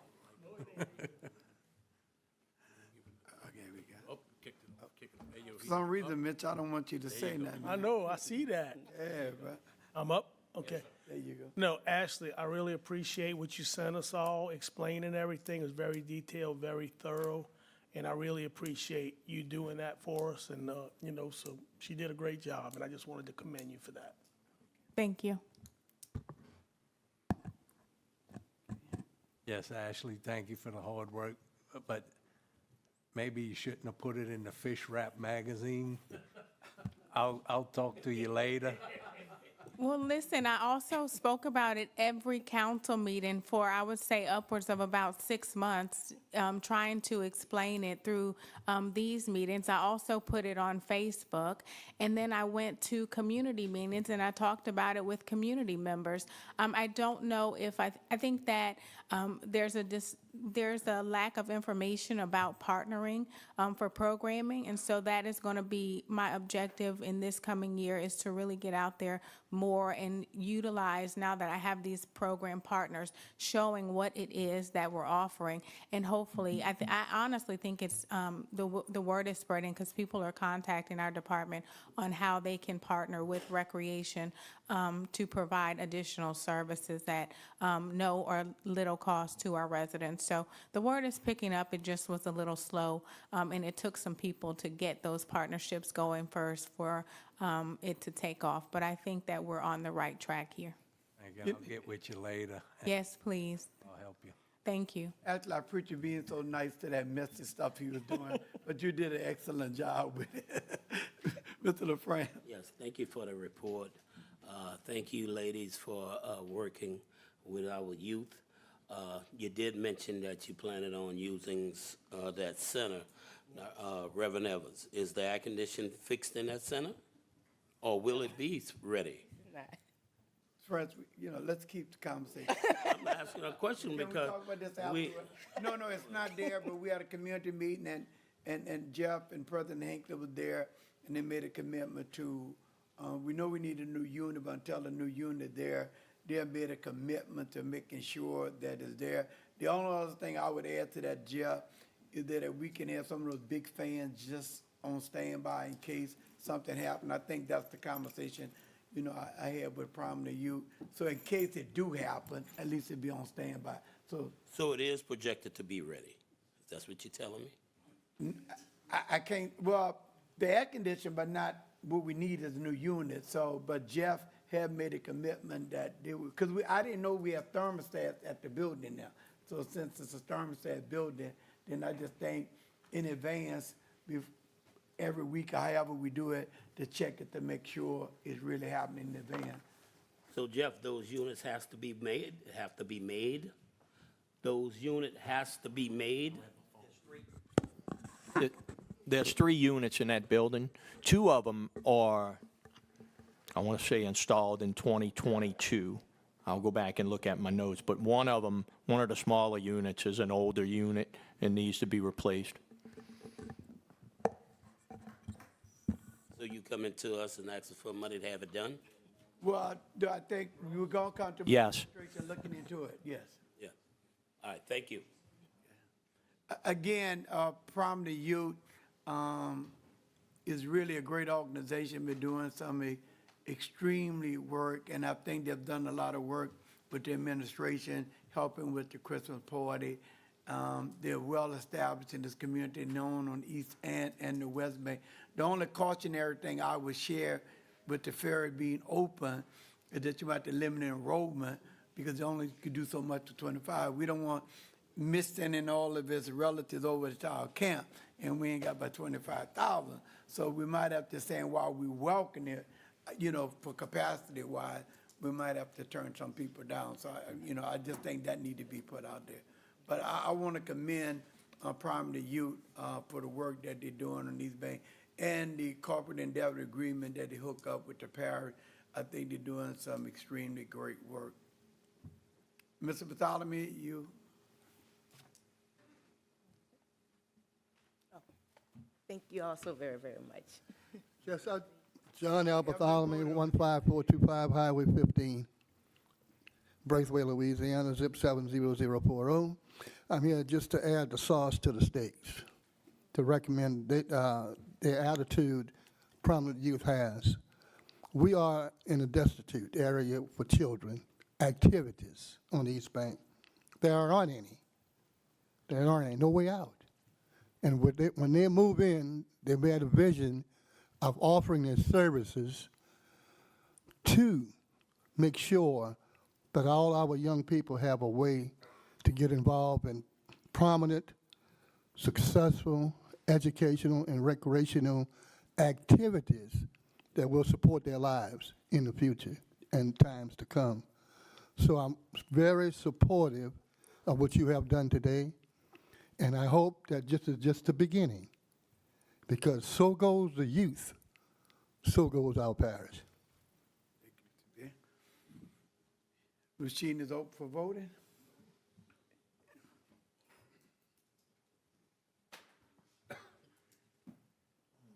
And it passed with all council members voting. And now we can say congratulations to them. Thank you, council members. And thank you again, Ashley, for all the hard work you put in. And thank you, the administration, for all the support that you put behind that, Mr. Hinckley. Next item. F, an ordinance to amend the 5-year capital improvement plan, East Bank water projects, and otherwise to provide with respect thereto. Councilmember Edwards. And we This have, has changes. With changes. yes, in the digest on line 3, the amount of money, $2,300,000 has been removed, and $7,500,000 over a 5-year period has been inserted. The funding source is for the year 2025. And then under section 1 on line 12, the $2,300,000 has been removed. $7,500,000 has been added. Then fund balance designated for emergencies, the amounts are as follows, that's been inserted, $1,500,000 for funding year 2025, $1,500,000 funding year 2026, $1,500,000 funding year 2027, and $1,500,000 funding year 2028, and $1,500,000 funding year 2029, and those are the changes. Let me, Jeff, you want to address this? I offer it. Second. Yeah, so a couple of months ago, President Hinckley asked myself and engineering to put together a list of much-needed water infrastructure projects on the East Bank, and we came up with 5 projects, and that was the original total of $2.3 million per year over 5 years. But we took out 2 of those projects and left the 3 cast iron line replacement projects, because that is by far the biggest priority on the East Bank. And that dropped the total down to the $1.5 million per year, which is still a lot of money, but these are priority projects on the East Bank. If we could get these water lines replaced, that'll solve quite a few problems with pressure and brown water on the East Bank. Mr. Champagne? I'm sorry, audience.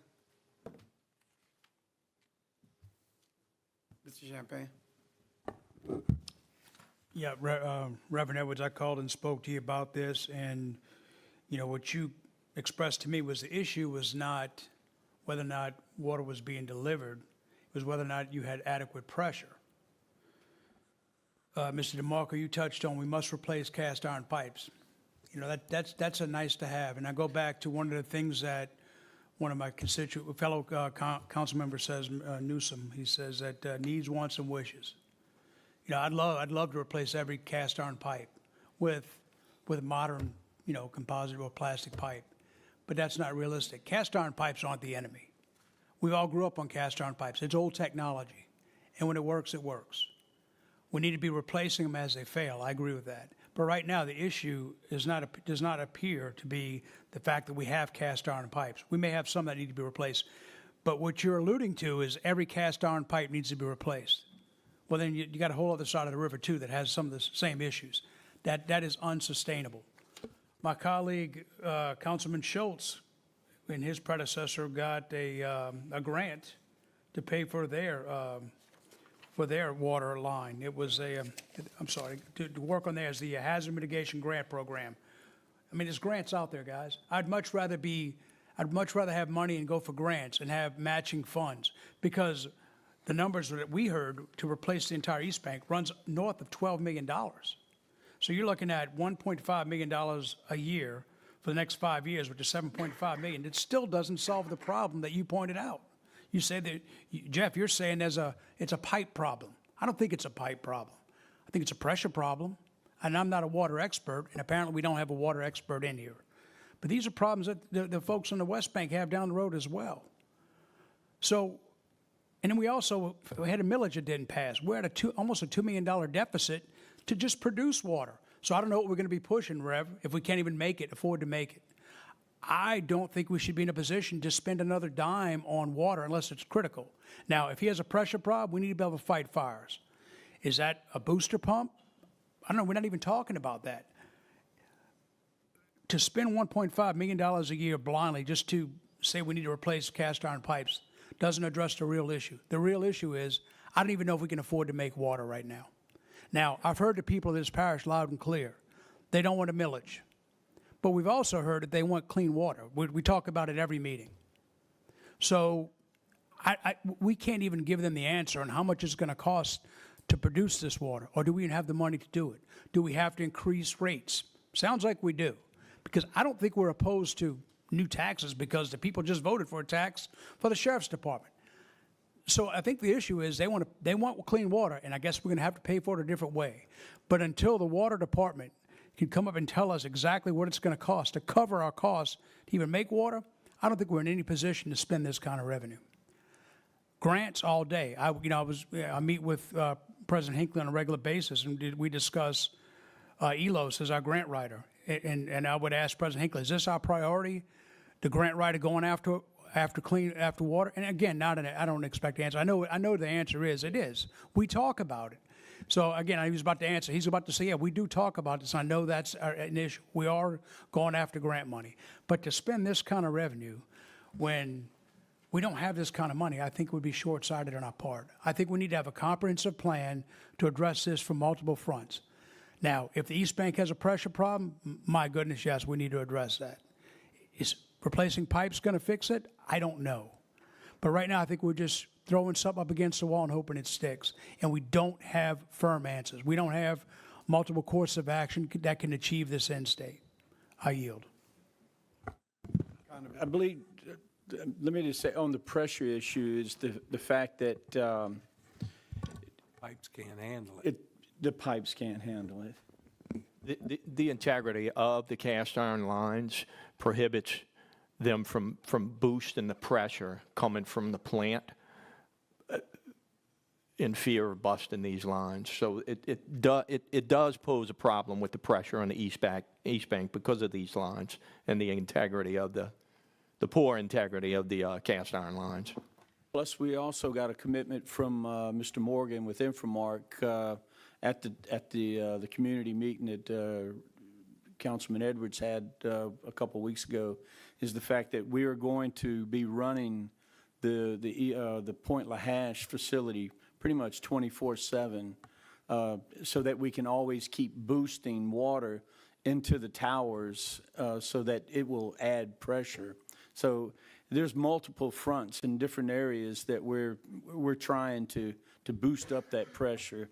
But again, we just have to be careful when you start boosting it up so much with these cast iron lines, it starts blowing them out. That was the deal. This housing project was supposed to go across the river.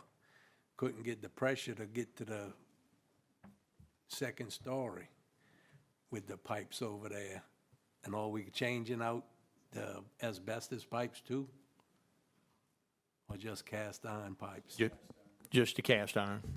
And if I remember right, the grant went into the District 4, and it went into a private subdivision instead of replacing pipes that needed to be replaced. So we got to be smart with where we use the grant money. I'm not saying. Mr. Schultz, are you true, Councilman? Yes, I talked to you the other day about this. Some of my problems I have is we have water issues throughout the parish. I mean, Mitch, I don't know how every other day it seems like you're posting something online, low water pressure. This, according to what you showed me about where it's going, Rev, it's about 5 miles being replaced. I mean, is this our number one priority? Once again, where's our master plan study? They came and talked to us about 2 months ago. Haven't heard anything from them since then. Are we just throwing money out there because of whatever reason? I mean, we need to actually know what's going on throughout the parish where we can make a decision for the parish as a whole. The other thing is we're going into hurricane season. This is taking money from the emergency fund. We're going to be below $10 million if we do this. If one bad hurricane comes or a couple minor ones, how are we going to pay for hurricane issues? Hold on, not an emergency, but not in the emergency fund though. So I have a problem. And then we have funding source for this year, but where's the funding source for the next 4 years coming? $1.5 million until Venture Global Phase 3, whatever we call it. I forgot what the name is now. That's 2 years out. Where are we getting $1.5 million next year and the following year? We lost that tax. That's $2 million for repairs that now we have to come up with that plus now $1.5 million. That's $3.5 million we have to come up with for over the next 4 years. So I get that it's needed, Rev, and I understand completely. But we're not asking the bigger picture questions on how are we going to get by in a couple of years, or not even a couple of years. Later this year when it comes budget time. Let's be honest, because we're going to have to. I mean, we're not going to have a rollover this year, so or not that big because we did the rollover basically at the end of last year. So how are we going to do a budget in 6 months? So I yield. I mean, I still. Mitch? Yes, Mr. DeMarco. Mr. DeMarco, would you know what the pressure is coming out of the plants over there on the East Bank? It's between 50 and 58, I believe. I'll confirm that. 'Cause I know- But they can't push it up further than about 55 to 58 PSI. I know we got some of the same issues on the West Bank. You know, sometimes we get. And they need to get up above 58 to 60 to fill the water tower completely. And that's another issue. They can't fill the water tower, mainly because of the integrity of these lines. And I'm familiar with that because we Yes, you are. heck on the West Bank with the same thing trying to get, because a lot of times we can't run ours right about 60. Right. Sometimes we can get to 80 maybe in Boothville and stuff like that where the lines may be a little better. And look, I'm all for, getting these water lines in. But Rev, I do wish we could find a different funding source than emergencies. Because right now, listen, we all know what one hurricane can do. One hurricane will drain this emergency fund. If we have a lot of smaller ones, still same thing. We're in a La Nina year, and, living on the water and in the bayous, La Nina is not a very friendly year to us. We don't get those strong westerly winds to shear these storms. Normally, these stronger hurricanes come on La Nina, and a lot of that is going to be in the Gulf of Mexico. Just where they make landfall is one of the issues. And I don't want to be shorthanded, at the end of the, a hurricane come. Is there any way we can find some of this funding from some other source is the question I have. I yield. Mr. Conover? Take it out the 50 million fund. Where we put that money at?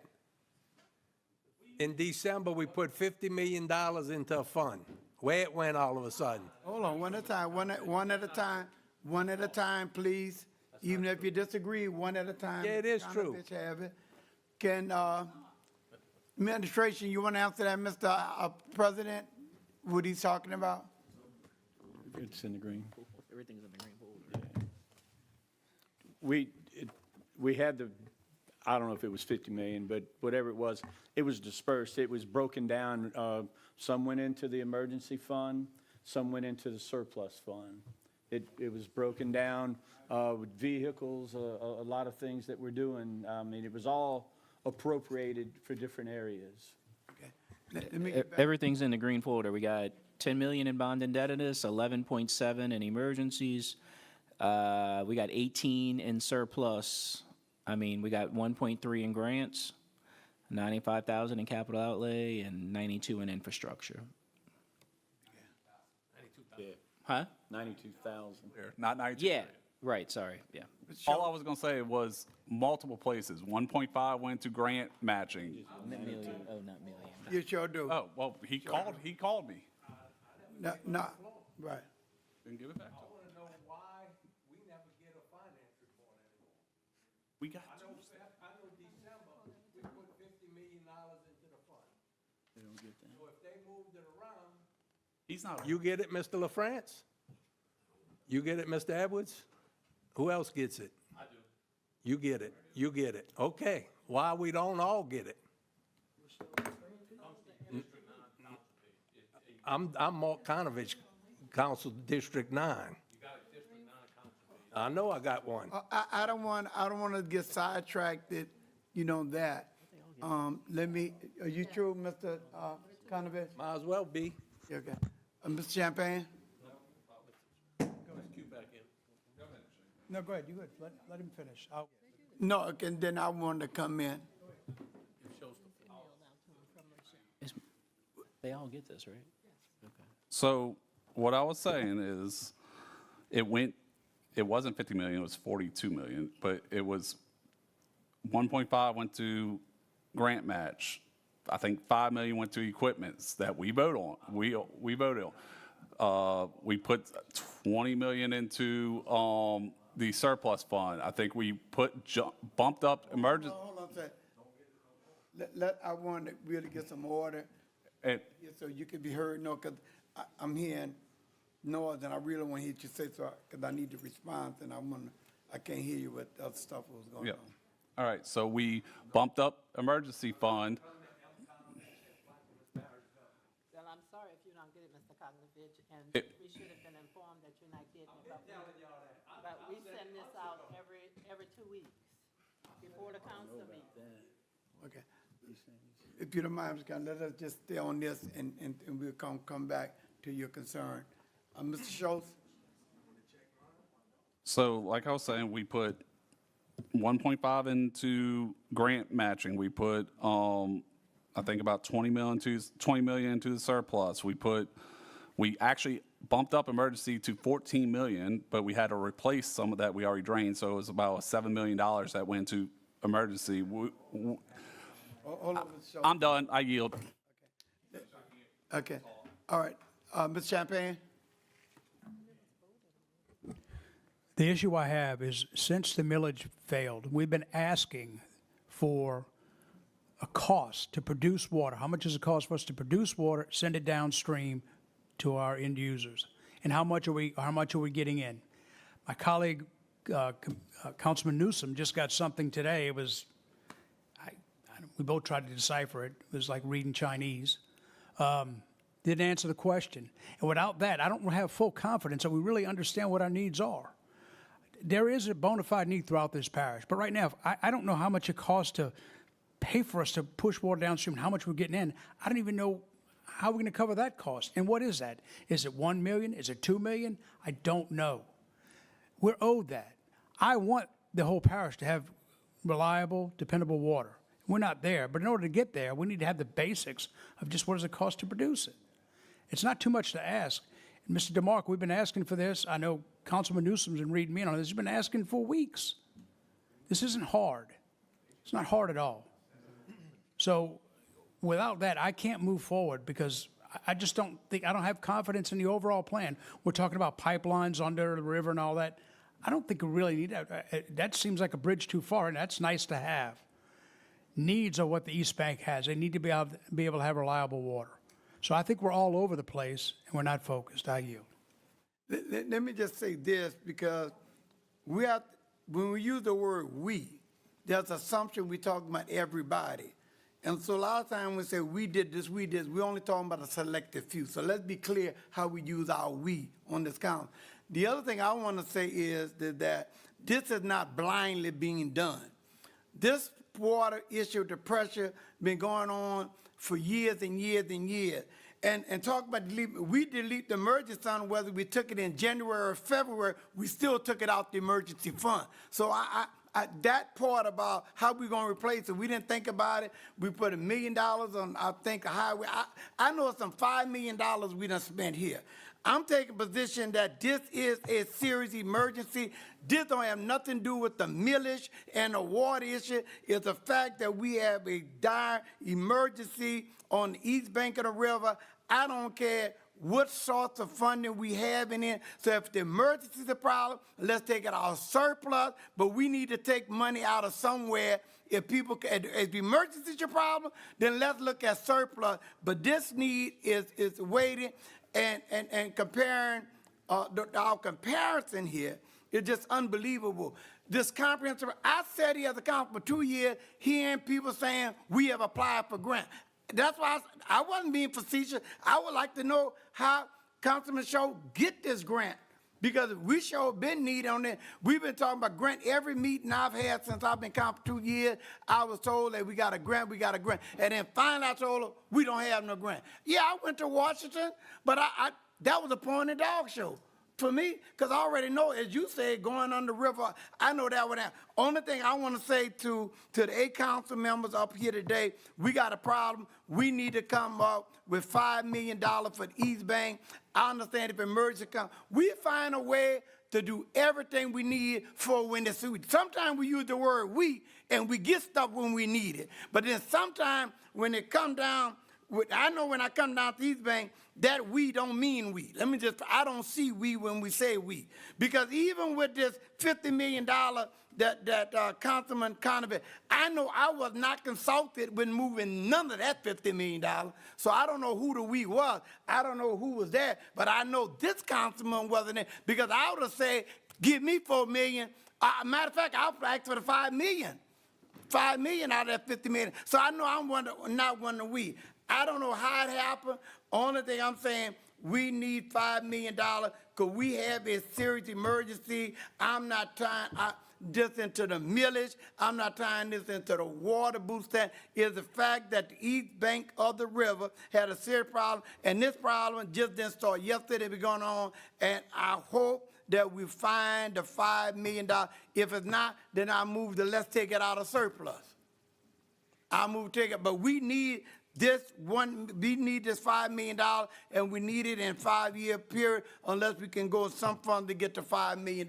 And I'm hoping I can get a commitment to $5 million. But all this other conversation about the weed and the clean water and the comprehensive, I've been told that was a comprehensive plan when I first got in office. Mr. Bartholomew was on this council before me, and I know he's probably been trying to get the same issue did when he was here before anybody long, then I'm willing to bet if he come up, he was talk about he been trying to get the same money for this problem. Again, I'm asking people to put the we where it mean we, because the we that I'm hearing now is not we. It's not we. It's only a selective we when it being done here. I mean, I've done everything except got on my knees and crawled. I voted for millions of dollars to go to all kind of stuff since I've been on this council. And then question whether my district getting it, my district not. But again, it's serious. I have some serious concern when we saying we, and then we're trying to tie this into every issue until the water, we have a emergency. We have a hurricane right now. We in a hurricane on East Bank and River.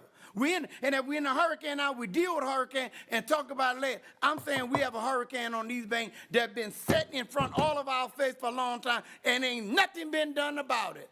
And I hear the same foolishness, not foolish, but I hear the same stuff over and over. We. You know, and this grant writer, I thought we had a grant writer, and I was told this. I had community people in the meeting. We got a grant, and then finally told we ain't got a grant. We had emergency. The East Bank is having this hurricane, like you had the flood. We got a hurricane right now taking on East Bank, and there's water pressure from the areas that designated on here. And so my issue is that we can't, if people got a problem, 1 million, then I'm suggesting we take the 1 million out of surplus. I know there's money in this parish budget where we can deal with this. We're organizing it because it's emergency and we got hurricane coming. We have hurricane we had a hurricane when the money was taken out in January and February. It was still money being taken out of hurricane that wasn't replaced. Mr. Bartholomew? Oh. Audience spoke. Oh, no, he never spoke. Well, the audience.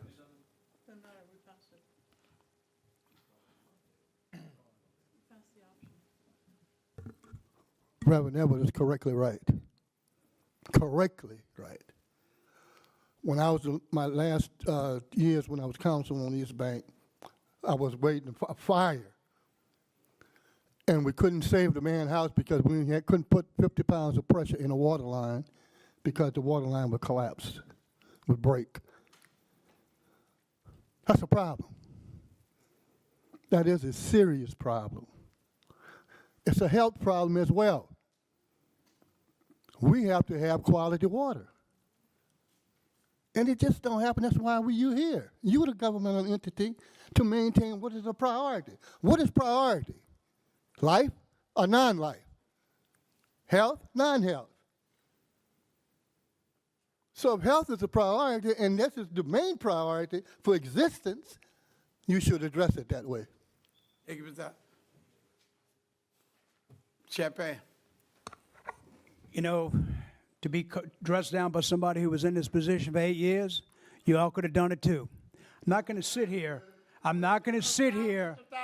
I'm not going to sit here and say we don't care. We do care. Hell, the East Bank graded higher on the latest water grades than we graded up here. Quality of water is not the issue. Pressure is the issue. Let's get this right. There is a problem. And to say it's we against anybody, down the road's got problems. Hell, everybody's got problems here. What I'm asking for is a comprehensive plan. We don't have one. I don't need a water line under the water. He don't need a water line under the river. We need to be able to, we got 2 water plants over there that can produce water. That's all nice to have stuff. We need to focus on what we need now. He needs water pressure. How many breaks we had? I remember last year we were having breaks all over District 3. He was blowing up every other day. I didn't hear about any on East Bank. We're saying show me the facts. If he's got all these breaks, show me. I'm sure those water lines are weak, but my goodness. Let's just don't say it can't handle it. Are we even trying? Are we trying other options to get those water tanks full? You guys aren't saying anything but just conjecture. And I'm not a specialist on this. Where's Infomark? They're not even in a room. We need them here to answer some of these questions. It's unfair for the administration to try to answer things. None of us here are water experts. They have some bona fide needs. We all do. But what does right look like? We need a comprehensive plan. I yield. Kanovich. To say Mr. Bartholomew haven't done anything in 8 years, y'all don't know how it is to be up here without any money. Y'all lucky Venture Global's they the goose that laid the golden egg. I know my last 4 years, and I'm sure his 8 years, we couldn't rub 2 pennies together to fix anything, let alone replace water lines and all. Y'all don't know how lucky y'all are with Venture Global. I'm sure way back in the day when they had all royalties everywhere, it was easy spending money. But I could tell you the last 4 years, we didn't have a penny.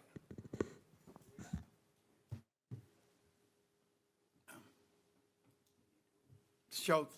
Yes, I just wanted to clear some things up. You kept saying $5 million. It's actually $7.5 million that we're voting on. Second thing is you kept referencing the $5 million that we took for the road, Highway 11. But the thing is, it wasn't that much, and that came out of surplus, and that's spread across 3 districts where people the road is in horrible shape and was a safety hazard. So, again, you're saying that we never give the East Bank stuff. I mean, we voted on multiple things over the last 2.5 years for the East Bank. I mean, just earlier today, I don't want to say, but we just gave to the recreation program for mostly the East Bank. I know, let me finish. But I have the floor. $25 over $1 million.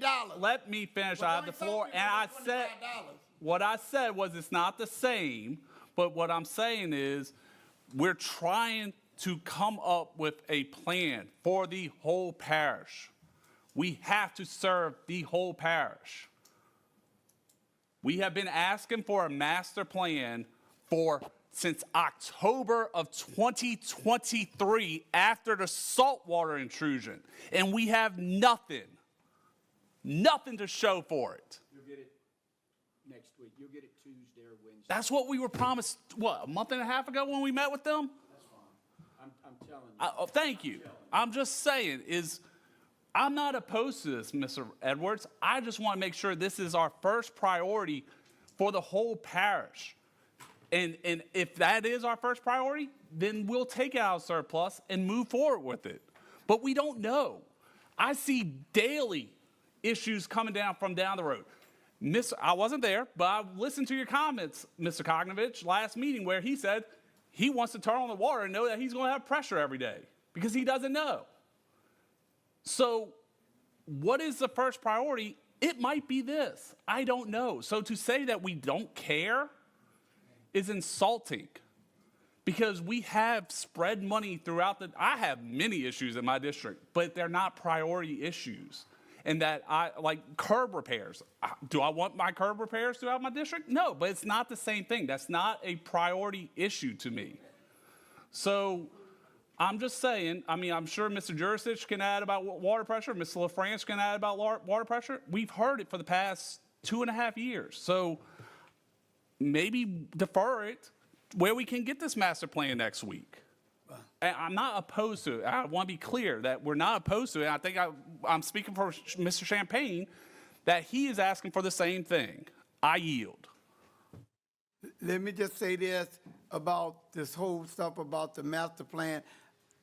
I've heard the same stuff and I wasn't in the meeting y'all was in last week, because in the meeting, I'm just saying right now, as a council member, the only priority for me that I have to leap and sleep with is this this is still an emergency. And I'm just saying, and not that you don't care, I'm just saying people are not making this a priority, and it is a priority. I made whatever everybody else said a priority. This is a priority. I don't meet with the administration like you do. I very seldom call the administration, but I know that it was the administration had me hanging, talking about we was having grants to do this. I've had community meeting, and that's why a lot of times when I have community meeting, I bring community residents in there. When they have me say, "Oh, we got the grant," I said, "When did we apply for? When we apply?" And that's why I'm shocked to see that you was able to get a grant of your nature that you got. I'm not saying that it was a bad thing, but I'm saying it seemed like to me, this thing with the East Bank, we've been talking about this for 2 years. So again, I'm not apologizing for my passion. I'm really not. But I don't want nobody to take it personal. But I'm unapologetic about how I'm feeling, because the fact that I'm dealing with representing my community who having a serious emergency at any time I need to be passing this right now, and I'm not apologizing, and I still take the position we have an emergency issue. I'll call for the vote. If vote down, I'll come back with another issue. But if that's taking out other money, I will postpone it. If we're saying we're going to take this out of another pot of money, I'll do that. You know, but just to postpone it and then not to come back and get it, it doesn't do no good. We have an emergency. And again, I want to go back to something that Mr. Konovic said, is that I know that I'm at a different, when you look at the east bank of the river, we talk about the East Bank consists of almost 5 districts in one when you look at it in land mass. If you look at the East Bank in land mass, you can set 5 districts in it. You can set 5 districts in it, because it goes from Breakaway all down the board. So that means all of Bell Chase is in District 1. Part of District 5 is in District 1. And part of District 6 and 7 are all in terms of land mass. So when you look at district-wise, when you do it district by district, it makes common sense. But when you look at geographically, the East Bank is almost 6 districts in one, so I want to put that out. I will postpone this, but I'm hoping that the administration will come at the next council meeting and find whether it's surplus money, whatever kind of funds it is, that we deal with this issue right here. Mr. Newsom, I'm sorry. I defer it, but he might want to say something. Put me in. Next in line. Blue. Thank you. So, and just a couple questions. I know we got 1.5 this year, and we've just been brought up where it's coming from this year. So my question, I guess, Mr. DeMarco, this will be directed to you, and you might know and you might not, and that's fine, because again, we're no experts. So we're talking about the cast iron lines not able to boost pressure. Do we have an idea of how much cast iron lines we're talking about here? We know exactly how many cast iron lines. How much is it? Go ahead, Jen. In these particular 3 projects, it's a total of 6.8 miles. 6.8 miles. It's 3 sections. English Turn from on the old road. I could give you details or not. So my question is, what is it's broken up into different places on the East Bank, correct? It's not, That's correct. There's 3 different sections. so a section are they about the same mileage-wise, you know? No. No, sir. One's a lot long, One's approximately 4 miles. how much? One's approximately 4 miles, one's approximately a half a mile, and one is about 2.3 miles. 2.3 miles. Do we have an idea, do we have an idea what it costs to replace a mile? I have each of these projects broken into their approximate cost. Do you? Okay. Yes, sir. We don't need it. You can actually send that to us. That would be very helpful to know. So I guess my question is, what does 1.5 million get us? each of these projects, we could take them in pieces. We could take 1.5 million and do a section of the 4-mile stretch that needs to be done. We don't have to do each one in its entirety. Does that fix the problem? We still. Not doing one section at a time, no, sir. Okay, thank you, IU. Schultz? Just the grant that everybody keeps referring to, that actually was started back in 2022, and I just for your reference, Yeah, I wanna hear that. I stayed on Jonah's. I mean, I called Jonah probably every month, asking what's the status of it. I think the first time we actually were denied the grant, and then we reapplied again for the following year, and we finally got it. The other thing is, and like I said earlier, we're not opposed to it. I know Mr. Kognovich, when we voted for his Highway 11, he agreed to hold off. He learned that he didn't have a grant. He wasn't going to get a grant for it. And what happened? We all voted right away. So if this is what it takes, we're not opposed to it. We just want all the information where we know exactly this is priority one, because that was priority one when it came to roads, was Highway 11. I think we all agree on that. Water is, I think, throughout the parish, priority one for this whole council. But we just want to make sure this is priority one, because, I mean, we're talking about 6.8 miles. Is that going to replace all the cast iron lines, Jeff? Or are we? On the East Bank in the Dalcor district, It will replace yes, all. Okay. that's the last of the cast iron lines in that water So I district. think you're going to defer, and then hopefully we can get the master plan next week and see what we're looking at, because we have to, again, make a decision. I mean, like I said, myself, Ms. McCarty, Mr. Champagne, even Mr. Newsom, our water pressure is not a problem in Belle Chase. So we don't have major water issues in Belle Chase. We just want to make sure that this is what's best for the whole parish in priority order, for whether it's Mr. LaFrance, Mr. Jurisic, Mr. Kognovich, or you.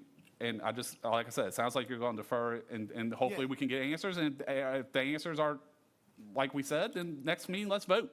The only thing I wish that I had the relationship you had, because Jonah was in all the meetings that we had. When I first met with Mr. DeMarco, I was confused about it, so I met with Jonah to make sure that this was really straight. Since then, Mo, the guy I went to with DC, he called me and I asked him really look into developing that, and I've been active for that office, I mean, since I got in office, to get grant. The very thing that you're talking about, maybe you saw how many days a week you did, and maybe I didn't do enough days of the week. But I know that I've been active for that, and I've had many meetings with them around, and it was having me believing that I had residents in the room, and I asked, have we applied for the grant? Because I've been hearing grants. So I'm going to postpone this, and I'm hoping that the administration take the lead to determine what apply the money. And I'm hoping that Schultz, because I know you involved with finance and all that, to sit down to help and bring something at the next council meeting. I yield. Mr. Chairman, I would like to just make a point of clarity. Every Tuesday before a council meeting, the finance department sent out emails to every council member, finance reports. If you are not receiving this email, you need to contact Rochelle Morrell or contact my office. These reports go out every 2 weeks, a full packet. Mr. Kognovich, if you're having problems with your computer, the IT department is open to you. He's sitting here, he's, Billy. Billy, Yeah, let me give him the mic. Billy's over the IT department. If you're having problems with your computer, reach out to Billy or reach out directly to Bob or Christian. I don't know if you're having computer problems, but I do know this. These finance reports go out every 2 weeks to each council member. If you're not receiving them, please let us know. Number one, how can I know we getting emails if I don't, used to get them right here. They'd hand us a copy of it at every council meeting. Don't get them no more. So now it goes to District 9, Plaquemines Parish Government. That computer's at the council office in the museum. Half the time I don't have the internet. And Bob and Christian come all the time working on it. And I even asked Bob if we could go to Starlink, because whatever we got down there ain't working. I've never received at mconovich pp.gov, an email from finance about the budget. Richard said duly noted. Thank you. Well, I postpone the next item on the agenda, please. G, an ordinance to amend the 2025 operating revenue and expenditure budgets to accept donations for Plaquemines Parish Day at the Louisiana Legislature and otherwise to provide with respect thereto. Councilmember Edwards. I so offer it. When amended to use that, no, I'm just kidding. I offer it. It's been second. Any comments from the audience? Administration table. Machine is open. And it passed with all 8 council members present. Next item, please. H, an ordinance to amend the 2025 general fund operating expenditure budget legal judgments department and otherwise to provide with respect thereto, and this has changes. On line 19, Let me just say that, I heard say they're gonna defer it. Yeah, I know nothing about this issue, what it's about. I didn't have any consultation, anything, on this at all. But it's being deferred. I, an ordinance to, Being deferred. J, an ordinance to amend the 2025 manpower structure engineering and public works department and otherwise to provide with respect thereto. Councilmember Champagne. Second. Any comments from the audience? From the administration? Table? Machine is open for voting.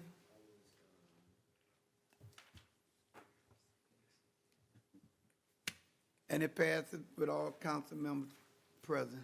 Next item, please. Okay, a resolution to petition and authorize the application for a map change pursuant to and in conformity with the comprehensive zoning ordinance to rezone those certain properties located in Point Celeste Farm subdivision, Phase 1, identified as lots 18 through 26, 27 through 29, and 30. And additionally, Track A from floodplain district to heavy industrial district, and otherwise to provide with respect thereto. Councilmember Schultz. This has changes. Offered by Councilmember Schultz. Okay. on line 5, we are removing lots 18 through 26 and the language behind it, currently owned by a third party. On line 6, we're inserting lot 30 and removing the language that says, and additionally, Tract A currently owned by a third party. In the digest, lots 18 through 26 currently owned by a third party has been removed. The word lot has been inserted for lot 30. On line 12, and additionally, Tract A currently owned by a third party has been removed. Again, on line 21, 18 through 26 currently owned by a third party has been removed. The word lot has been inserted on line 22 for lot 30. And on line 23, and additionally, Track A currently owned by a third party has been removed, and those are the changes.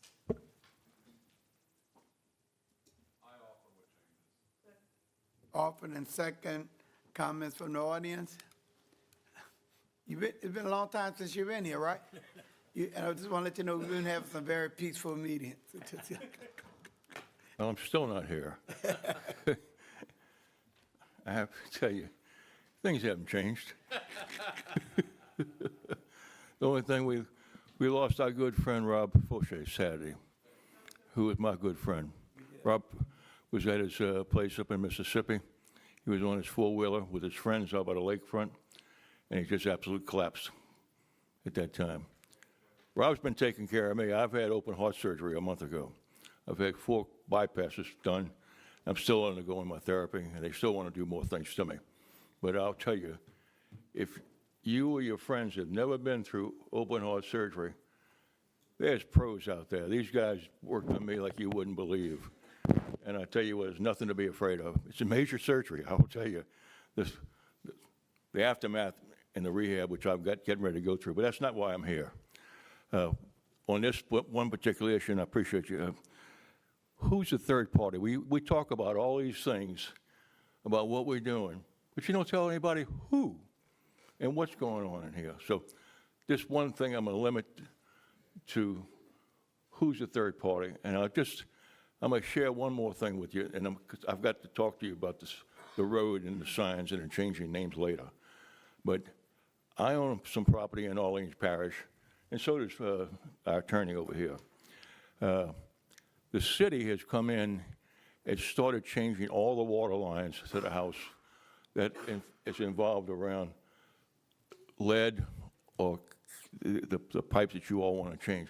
They're getting grants from somebody to do that because they don't have the money to do it.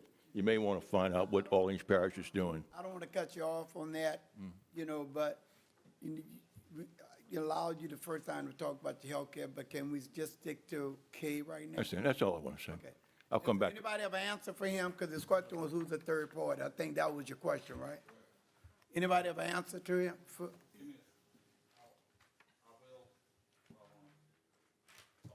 Okay, please, let me. Mr. Mitra, I'm going to put you on the spot. Sorry. Can you, and I know I talked to you earlier this week, why are we doing this on the council side? Since this is a port, basically this is the port applying to rezone. And just where the public knows why we are doing this on the council side. Well, like when a regular citizen wants to rezone, they just fill out the application. We don't have to vote on it to go to the zoning board. But why are we voting on this to go to the zoning board? Can you explain that? This is to direct the development board to hear petitions from the port. But why do we have to do that? Can somebody explain that? Because I'm just going to use Mr. Clark because he's here. When he applies, we don't have to vote to direct the zoning board to hear his case. So I'm still confused on the whole process, on why we have to vote on the council side for the zoning board to hear an application when a regular citizen doesn't. We don't have to do that for a regular citizen. Yep, this is y'all acting as sort of the agent for the property owner. So, if Rennie Burris wanted to rezone his property, well, that's a bad example. But essentially what y'all are doing is acting as the property owner is giving you permission to petition and authorize the application on their behalf, right? We're letting the port do it in lieu of the property owner because the property owner has provided an affidavit or some sort of a power of attorney for the port to do it. The port is y'all. So it's okay for someone else to appoint you all as the agent, but now as the agent, you all have to say, yes, we want to do this. But we vote on that on the port side. So why do we have to do it on the council side also? That's the whole confusing part, is even the one earlier, that was all port property, a couple months ago, we voted both on the port side and the council side. It just is very confusing why we have to do this on the council side. These are different properties. These are the same properties? I was going to ask you that question. These are different properties. Because it goes to kind of what Mr. Valet is saying, is we're saying third party, but we're not being very clear. And it's, I don't understand why we have to do it on the port, because we have later today a port agenda item to vote on this, basically the exact same thing. To me, if we vote on the port, we're the agent, we're saying go. It was always explained to me that if a government body wanted to do something with their property, it had to be voted on by the government body, which would be you all. But we are on the port. The government body is the port. And this is directing the development board. This is directing the development board. So if the sheriff wants to rezone his property, we would have to do the same thing?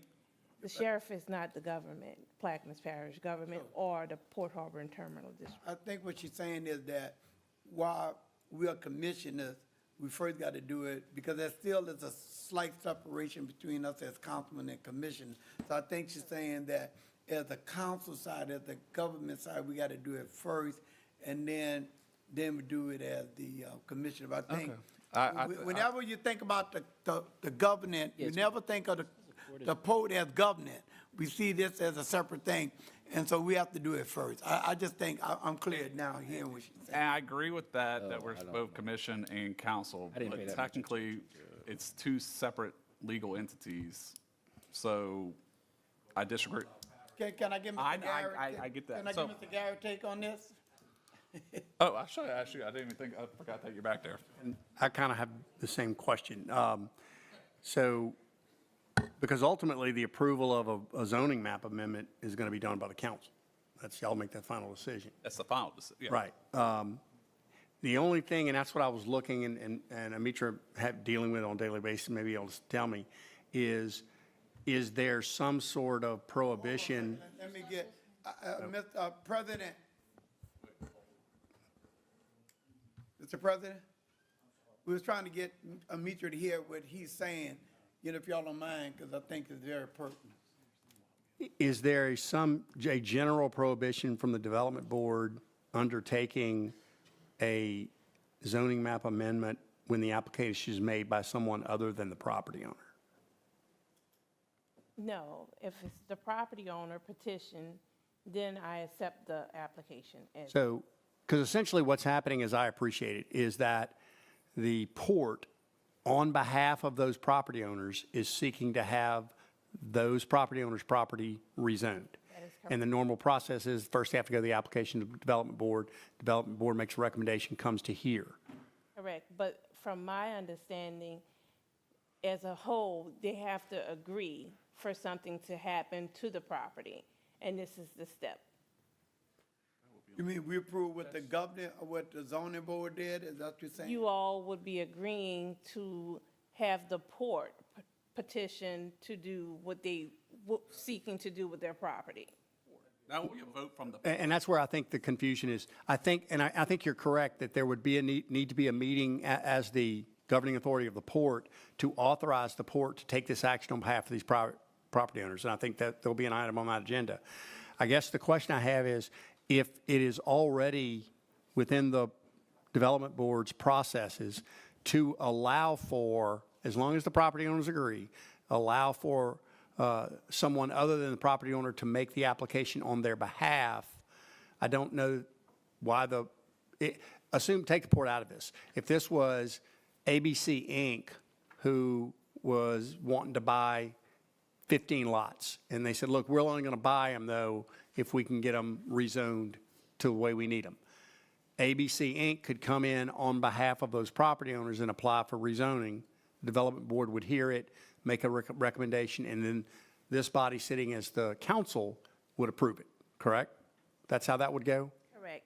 Okay. I had no idea that these were on the port agenda. Yes. Well, I think that's the thing, is that I think they're correct, that there's really nothing, the council's really not authorizing the development board to do anything that they don't already do. And now I do think, is it important to have that issue on the port agenda, because the governing body of the port needs to authorize the port to take that action on behalf of those property owners. So I don't know that this piece is necessarily required, because it's part of what the development board already does. Follow the process that would ordinarily apply with the development board, where a third party is making an application on behalf of the property owners, then it comes back to the council, and that's when they would vote. Correct. Like I said, I have no idea what's on the port agenda. Okay, so so your understanding is, as long as we vote on this from the port standpoint, that gives the port administration approval to apply from the port, and then y'all will process it, and it can go to the zoning board. If it's appreciated by the legal, yes. Yeah, Rennie? Yeah, look, I haven't paid attention to all these, but yes, if the port if the council, the commission on the port side approved to act as the agent for the third parties, then yes, the planning and zoning administrator ought to accept it. That ought to be enough authorization. Now, if it was government property in the name of Plaquemines Parish government, That's a different. that would be different. So yes, I think that if these lots were previously approved on the port side, then I think we probably would be good. Okay. Yes. So I'm going to withdraw this. Thank you. Since this really is not needed, and I never understood the purpose of this. And in the future, you're gonna call Mr. Gary before you put stuff. I forgot he was behind me. No, even before we come to the council meeting. Well, I Yeah, and called I the didn't meet know the that other they day, were and on the guy- course She agenda. explained it to me, I was like, it was still bothering me, so I will, yes. Withdrawn. Next item, please. I'm sorry. No, No, Chairman. I'm gonna give him that. This didn't answer the question, who's the third party? Because this property does not belong to the port. Can answer in the port meeting. I can, We're going to answer in the port meeting. We're gonna Sorry? ask at the next meeting, when At we the- meet as The commissioners. port meeting is coming up, and that's up going to be next. voted on then. We'll tell you then. But are you going to vote on it now, on this issue? No, we this didn't is vote, we withdrawn. withdrawn, From the council withdrawn. standpoint, it's withdrawn. We'll talk about it in the port meeting. Withdrawn. Yeah, just make sure the port did in fact do everything y'all are It's saying coming up they later. did. Okay, all right. So that's what, okay, so now it makes sense. That's what Ms. Amitra is saying. She didn't know that the port had its own. Correct. And so she's saying someone's got to do it, and since the port didn't tell her y'all were doing it, she just did this on her own accord. So yes, if you're doing this on the other side, then I think we're good. Thank you. Next item, please. L, an ordinance establishing a temporary 6-month moratorium on the issuance of any permanent or temporary RV and RV park permits for District 7, during which time a study shall be conducted to determine the need and appropriate legislation to regulate this issue, and otherwise to provide with respect thereto. Councilmember LaFrance. Mr. I mean, yeah, it does. Mr. France offered. Okay, yeah. Been seconded by Mr. Konovich. Any comments from the audience? The administration? Take, oh, wait. Ms. Champagne first. Mr. Champagne? Yeah, I understand that, in reading this ordinance, it says that we're going to conduct a study and determine the appropriate legislation to regulate this issue. We have a study? We haven't done one in the last 2 ordinances.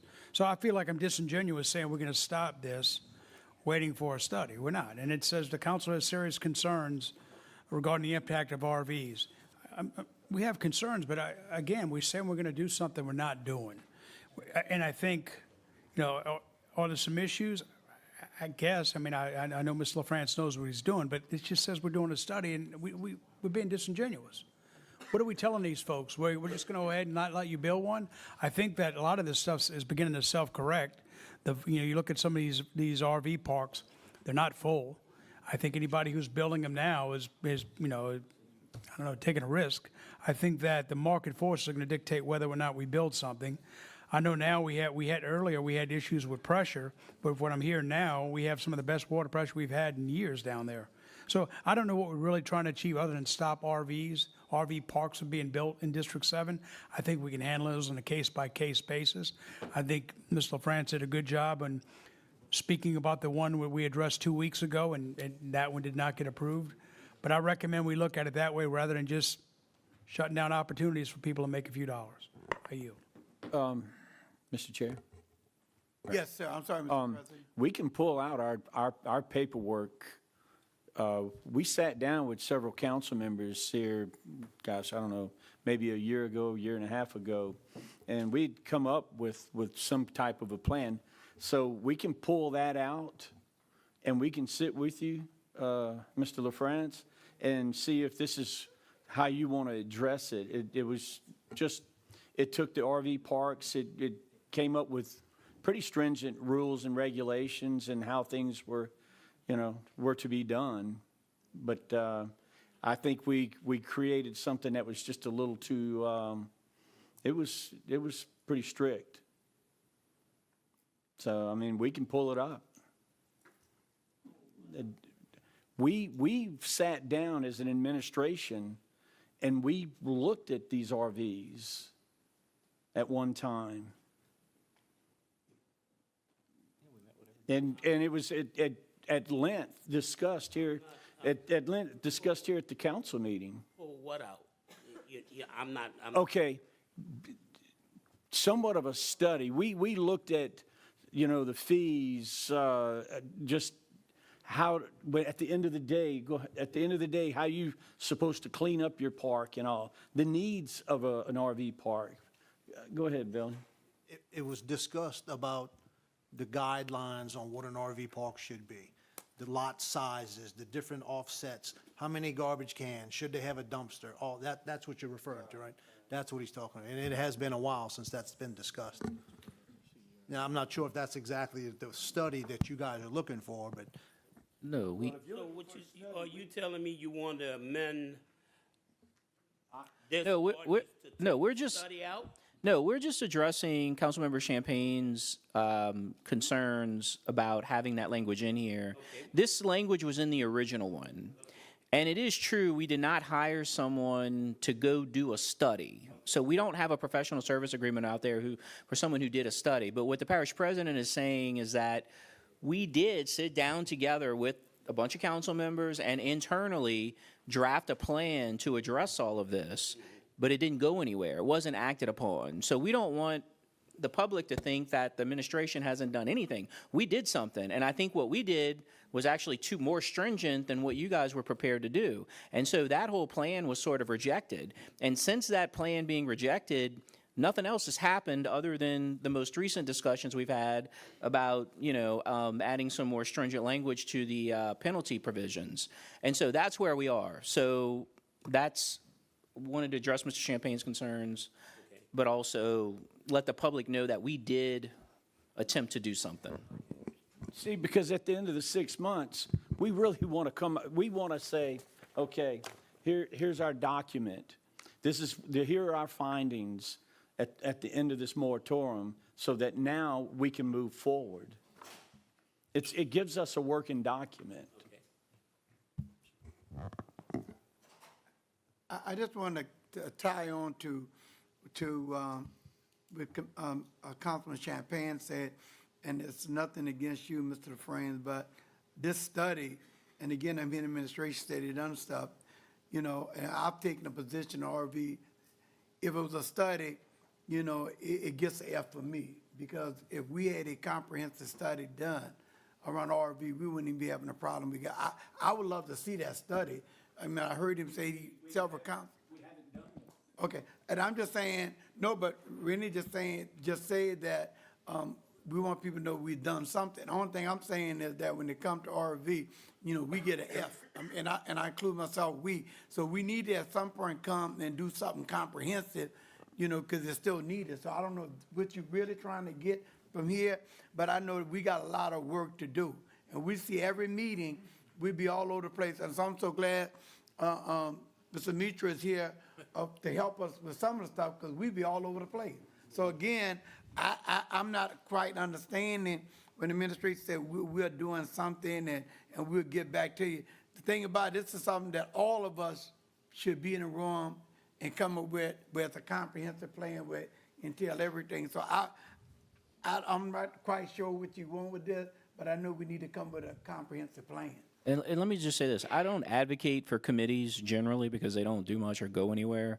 But for this issue, at least 4 of you need to get in a room together and hash this out. The administration's attempted what it thought was appropriate. It was kind of broadly rejected. And I have no direction from where you want to go. So I'm working with the existing law and kind of, I hear some of things that you guys don't want or that you want to change. But until the 4 of you or 9 of you can get in a room together and hash out what you really want to do, I don't have anything to do because I'm just going to be grasping at straws. So I'm making that recommendation to y'all. I'll sit in the room with you all to go through it and do that. But it's really going to take initiative on y'all's part at this point because I don't know what else to do. Sorry, Mitch? Yep.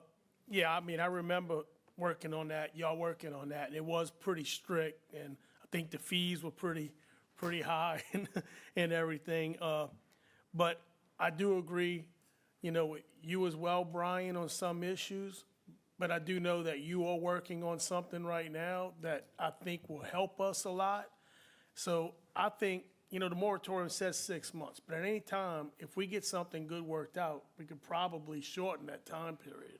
I would think, if we get, we always can withdraw. yeah, we can always lift it at any time. So let's try to get, I know you're working on something pretty good and maybe fine tune this stuff. And I understand Mr. LaFrance's, deal because his place is totally inundated and they still got some illegal stuff going on in there, so I'm for it for right now, so we can, just like you said, come up with a plan that's solid for everything. So, I just wanted to say that I remember that. I yield. Thank you. Neighbor. Thank you, Mr. Chairman. Yeah, again, this just only pertains to Mr. LaFrance's district, so don't like, how do you say, sticking your beak in somebody else's stuff. But, again, I love your idea of getting together with, I think it needs to get together with the southern end, because the moratorium is definitely from St. Jude, not the moratorium, but the temporary RV parks are from St. Jude South, which encompasses 7, 8, 9, so I think it'd be, that's probably the way to go and come up with, and like Mr. Champagne said, a study. If we're gonna do a study, let's say, and I don't know what it's gonna do and what kind of study and how long will the study take. Again, that's something I'm gonna let these guys, take that. Thank you, and I will support them. Mr. LaFrance, the Yes. architect.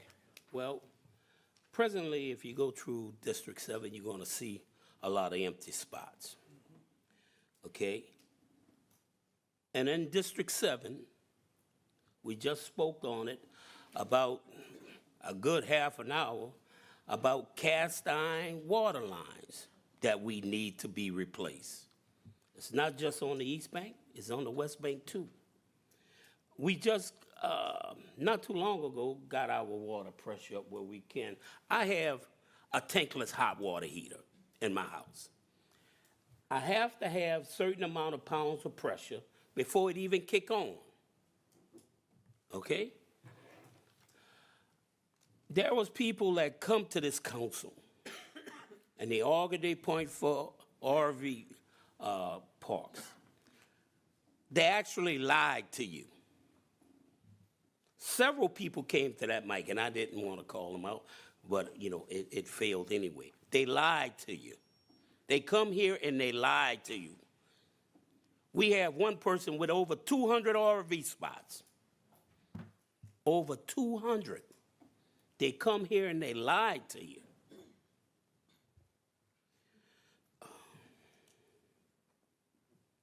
But anyway,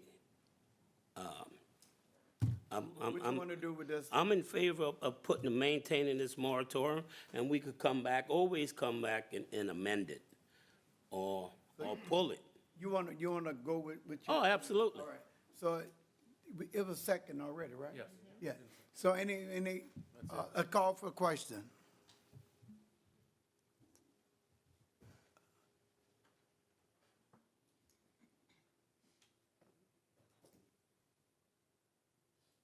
And it passes by all 8 council members present. M, an ordinance to amend the 5-year capital improvement plan, road repair Milan Caroline Drive project, and otherwise to provide with respect thereto. Councilmember LaFrance. I'm not going to ask for no money. I see a blank there. No, that's going to be deferred, right? All right then, all right. But anyway, Defer.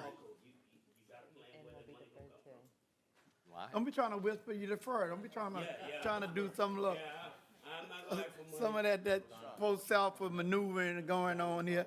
Next item, please. You're going to do the next one? You're going to defer that one too? Yes, Okay. we haven't done the foundation, right? We didn't get the survey for the, No. The soil boring, right? No, it's due in to us tomorrow, 5/9. Okay, it's going to be deferred. Next item. O, a resolution petitioning the state of Louisiana to officially name the entirety of Highway LA 3017 and proposed Highway LA 1261 Peters Road, and otherwise to provide with respect thereto. Councilmember Jurisic. Offered and second by Mr. Newsom. Any comments from the audience? Our distinguished gentleman is coming up. Donald Valet, 109 Nancy Court, Jesuit Bend. I guess about 2 weeks ago, Councilman Jurich and I were in general conversation about what was going on in the area and about some of the ordinances for previous meeting. He informed me that the state had requested from the parish to change the name of Walker Road to Peters Road for better clarity as far as getting funding, grants, and whatever there might be towards building the Walker Road up, as this is called, the Peters Road Extension. For clarity purposes, I've talked to several commercial landowners in the properties around that area, and we didn't see any problem with it. However, I will tell you is that when the water plant was built, or the diversion back there, it took me 2.5 to 3 years to get relocated up there. We've been there 32 years, and we've had a sign on Walker Road that we promote to the tourists, the transportation drivers. We have a lot of tourists that come to our place. It took me, like I said, 2 to 3 years to get Google Maps to re-identify where we are. Now, I've got it now where if you type High Point Shooting Grounds in Google Maps, it will give you an aerial and somewhat of a description of where we are, which makes it pretty easy for people to find us.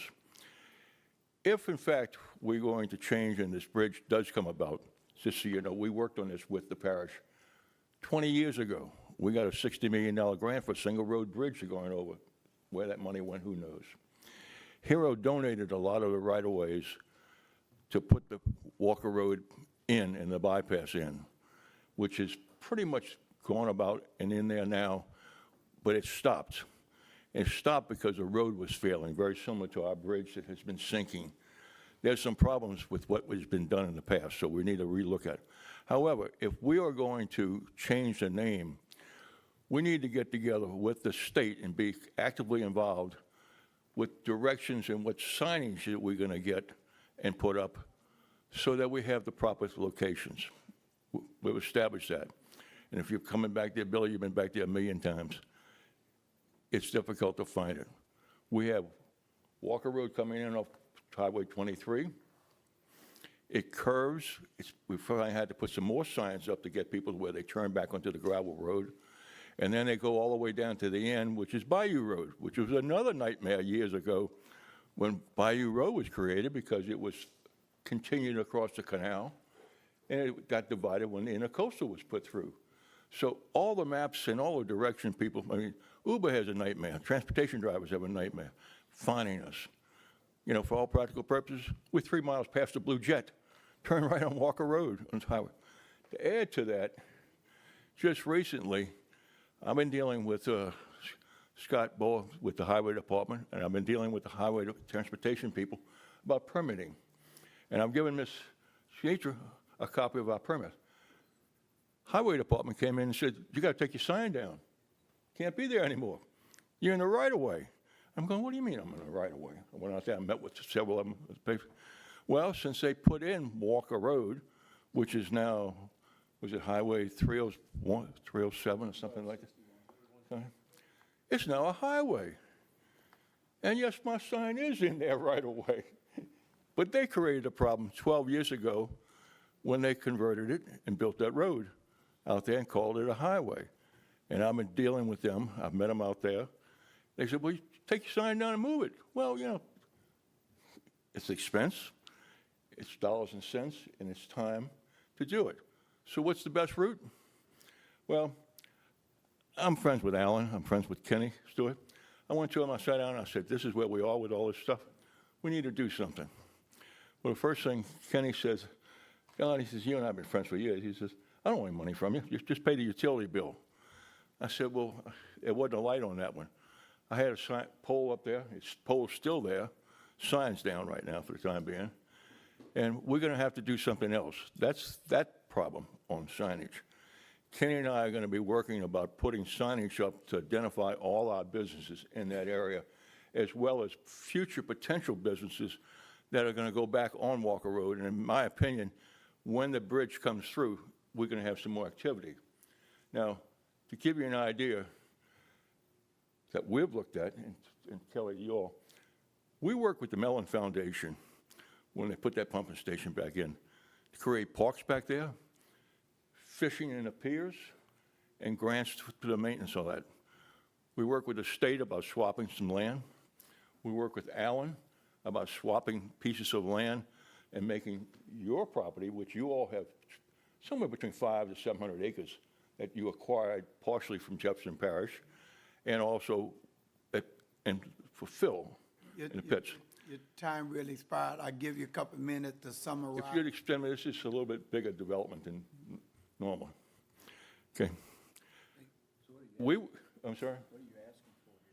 We'd like to be included in directional signage and working with the parish and the state. Include us, include the landowners. I'm gonna have to cut you off. Your time expired. And I think Mitch coming, he probably gonna respond to some of the stuff you said about the signage and stuff, so I'm sorry, but your time has expired. Mitch? Yes. Oh, sorry. I got you. I got you now, bro. Look, I went to control. I got you now. I hear you. You're getting a lot of practice today. Huh? Any other public comments? I'd like to respond to some of the questions that some of the councilmen may have. I'm not gonna have anything much for you to respond to. I was gonna tell you the signage thing, we're gonna take that up, at another time. I'm glad you brought it up because we talked about it and we know we're gonna need to advertise that as time comes on, what actually may develop there in the future. And we talked about this and we'll bring that up when the time, at another meeting. I'll try to get something, but if it's gonna be on private property, I don't know what I need to do on my part. So I'm going to move on to the Peters Road change, Well, I do have one more thing, Mr. Chairman. I'm sorry? I appreciate if you extend it. As a courtesy, if you would extend it.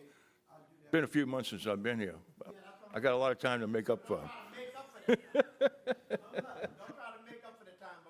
I've been easy on you today. One of the things that was at the last meeting was the TIF issue that came up. Again. That's all. Yeah, we got to stay on the Peters Road. We'll skip it. Thank you. Change the Peters Road. So the reason that we brought this up is because Representative Bro brought this to our attention, working on this, in the Baton Rouge with the legislature and everything. It's much easier to call it, just make it Peters Road, because right now we're gonna still call it Walker's Road, Peters Road, because we're not used to it. But it has to be, to simplify things in Baton Rouge. They want that portion of it, the state portion of it, to be named Peters Road. I just wanted to put that up for clarity. The part when you peel off to go to Mr. Valet and East Bayou Road will still remain Walker Road. And I think we've sent letters to the residents did you send them yet? Okay. Gotta wait till after, okay. All right, well, that's all I have.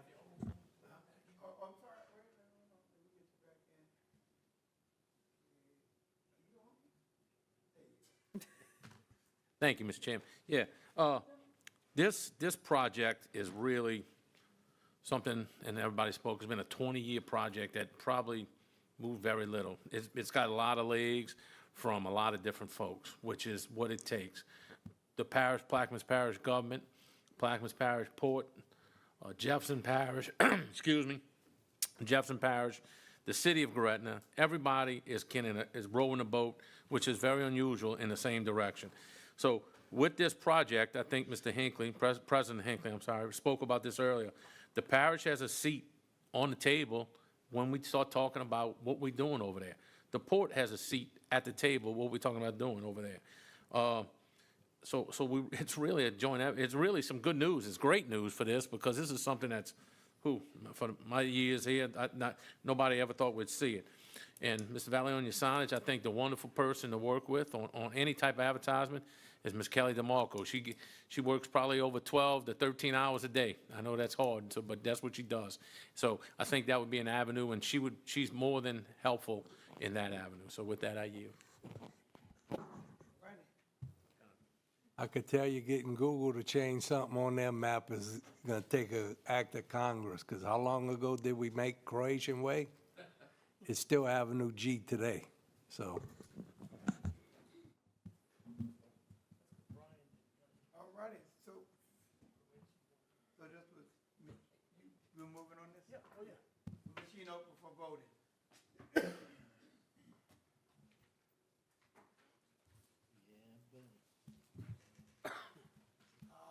And it passes with 7 yes, 1 no from Councilman Cho. Okay, let the games begin. He did that. Don't do that, don't do that. Don't be revenge. I'm not. P, an ordinance to amend the 2025 general fund manpower structure and operating expenditure budget, legal services department, and otherwise to provide with respect thereto. Councilmember Jurist, and this has changes.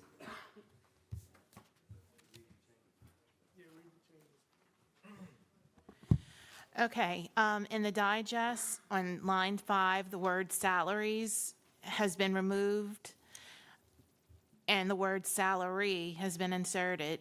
The number 2 has been removed, and 1 existing position has been inserted. The same thing for lines 7, we removed salaries, plural, and added salary. On line 8, we removed the number 2 and inserted 1. And then $111,240 each has been removed. In section 1, plural salaries has been removed, singular salary has been inserted. And then also on that line, the number 2 has been removed and 1 has been inserted. On the end of line 16, and 430-6035 has been removed. 6035-02 has been removed. And the word each has been removed on line 17, and those are the changes. It's been offered and second. Any comments from the audience? The machine is open. Nope, not all of them. I'm not letting Bill do nothing today.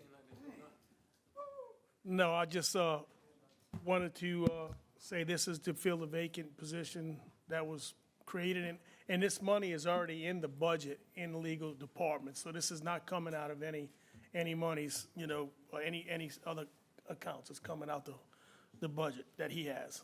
That's all.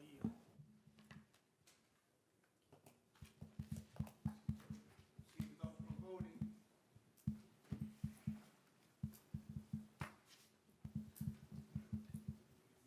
And all 8 councilmen present voted yes. Next item. Approval of the minutes. I want to thank the council. Appreciate it.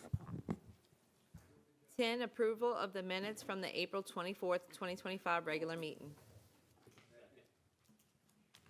Open the second. Room is open.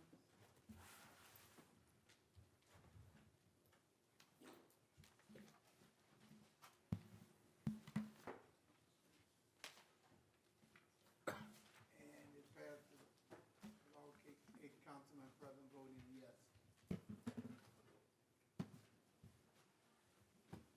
11, new business. 11B, District 7 update. 1, Lake Hermitage Road. 2, penalty for digging.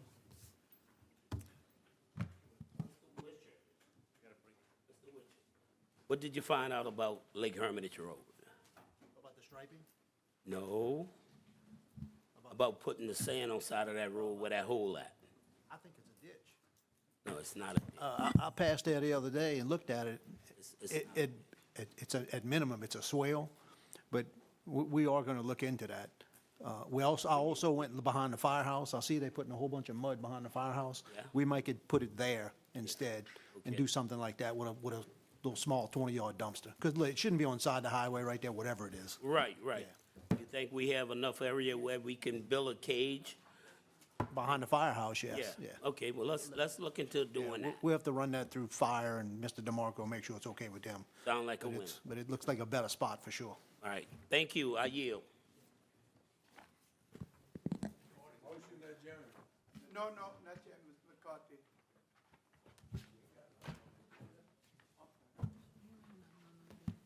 McCarthy. I know this is out of order, but I just wanted to say one more time, my condolences to Mrs. Fauché. Mr. Fauché is a member of District 5, and he's run for office, and he's had a strong civil sense of responsibility in attending these meetings. And I say, may he rest in peace and let perpetual light shine upon him. Thank you. Motion to adjourn. Mr. Conovich, would you like to make your motion? Second. Motion second.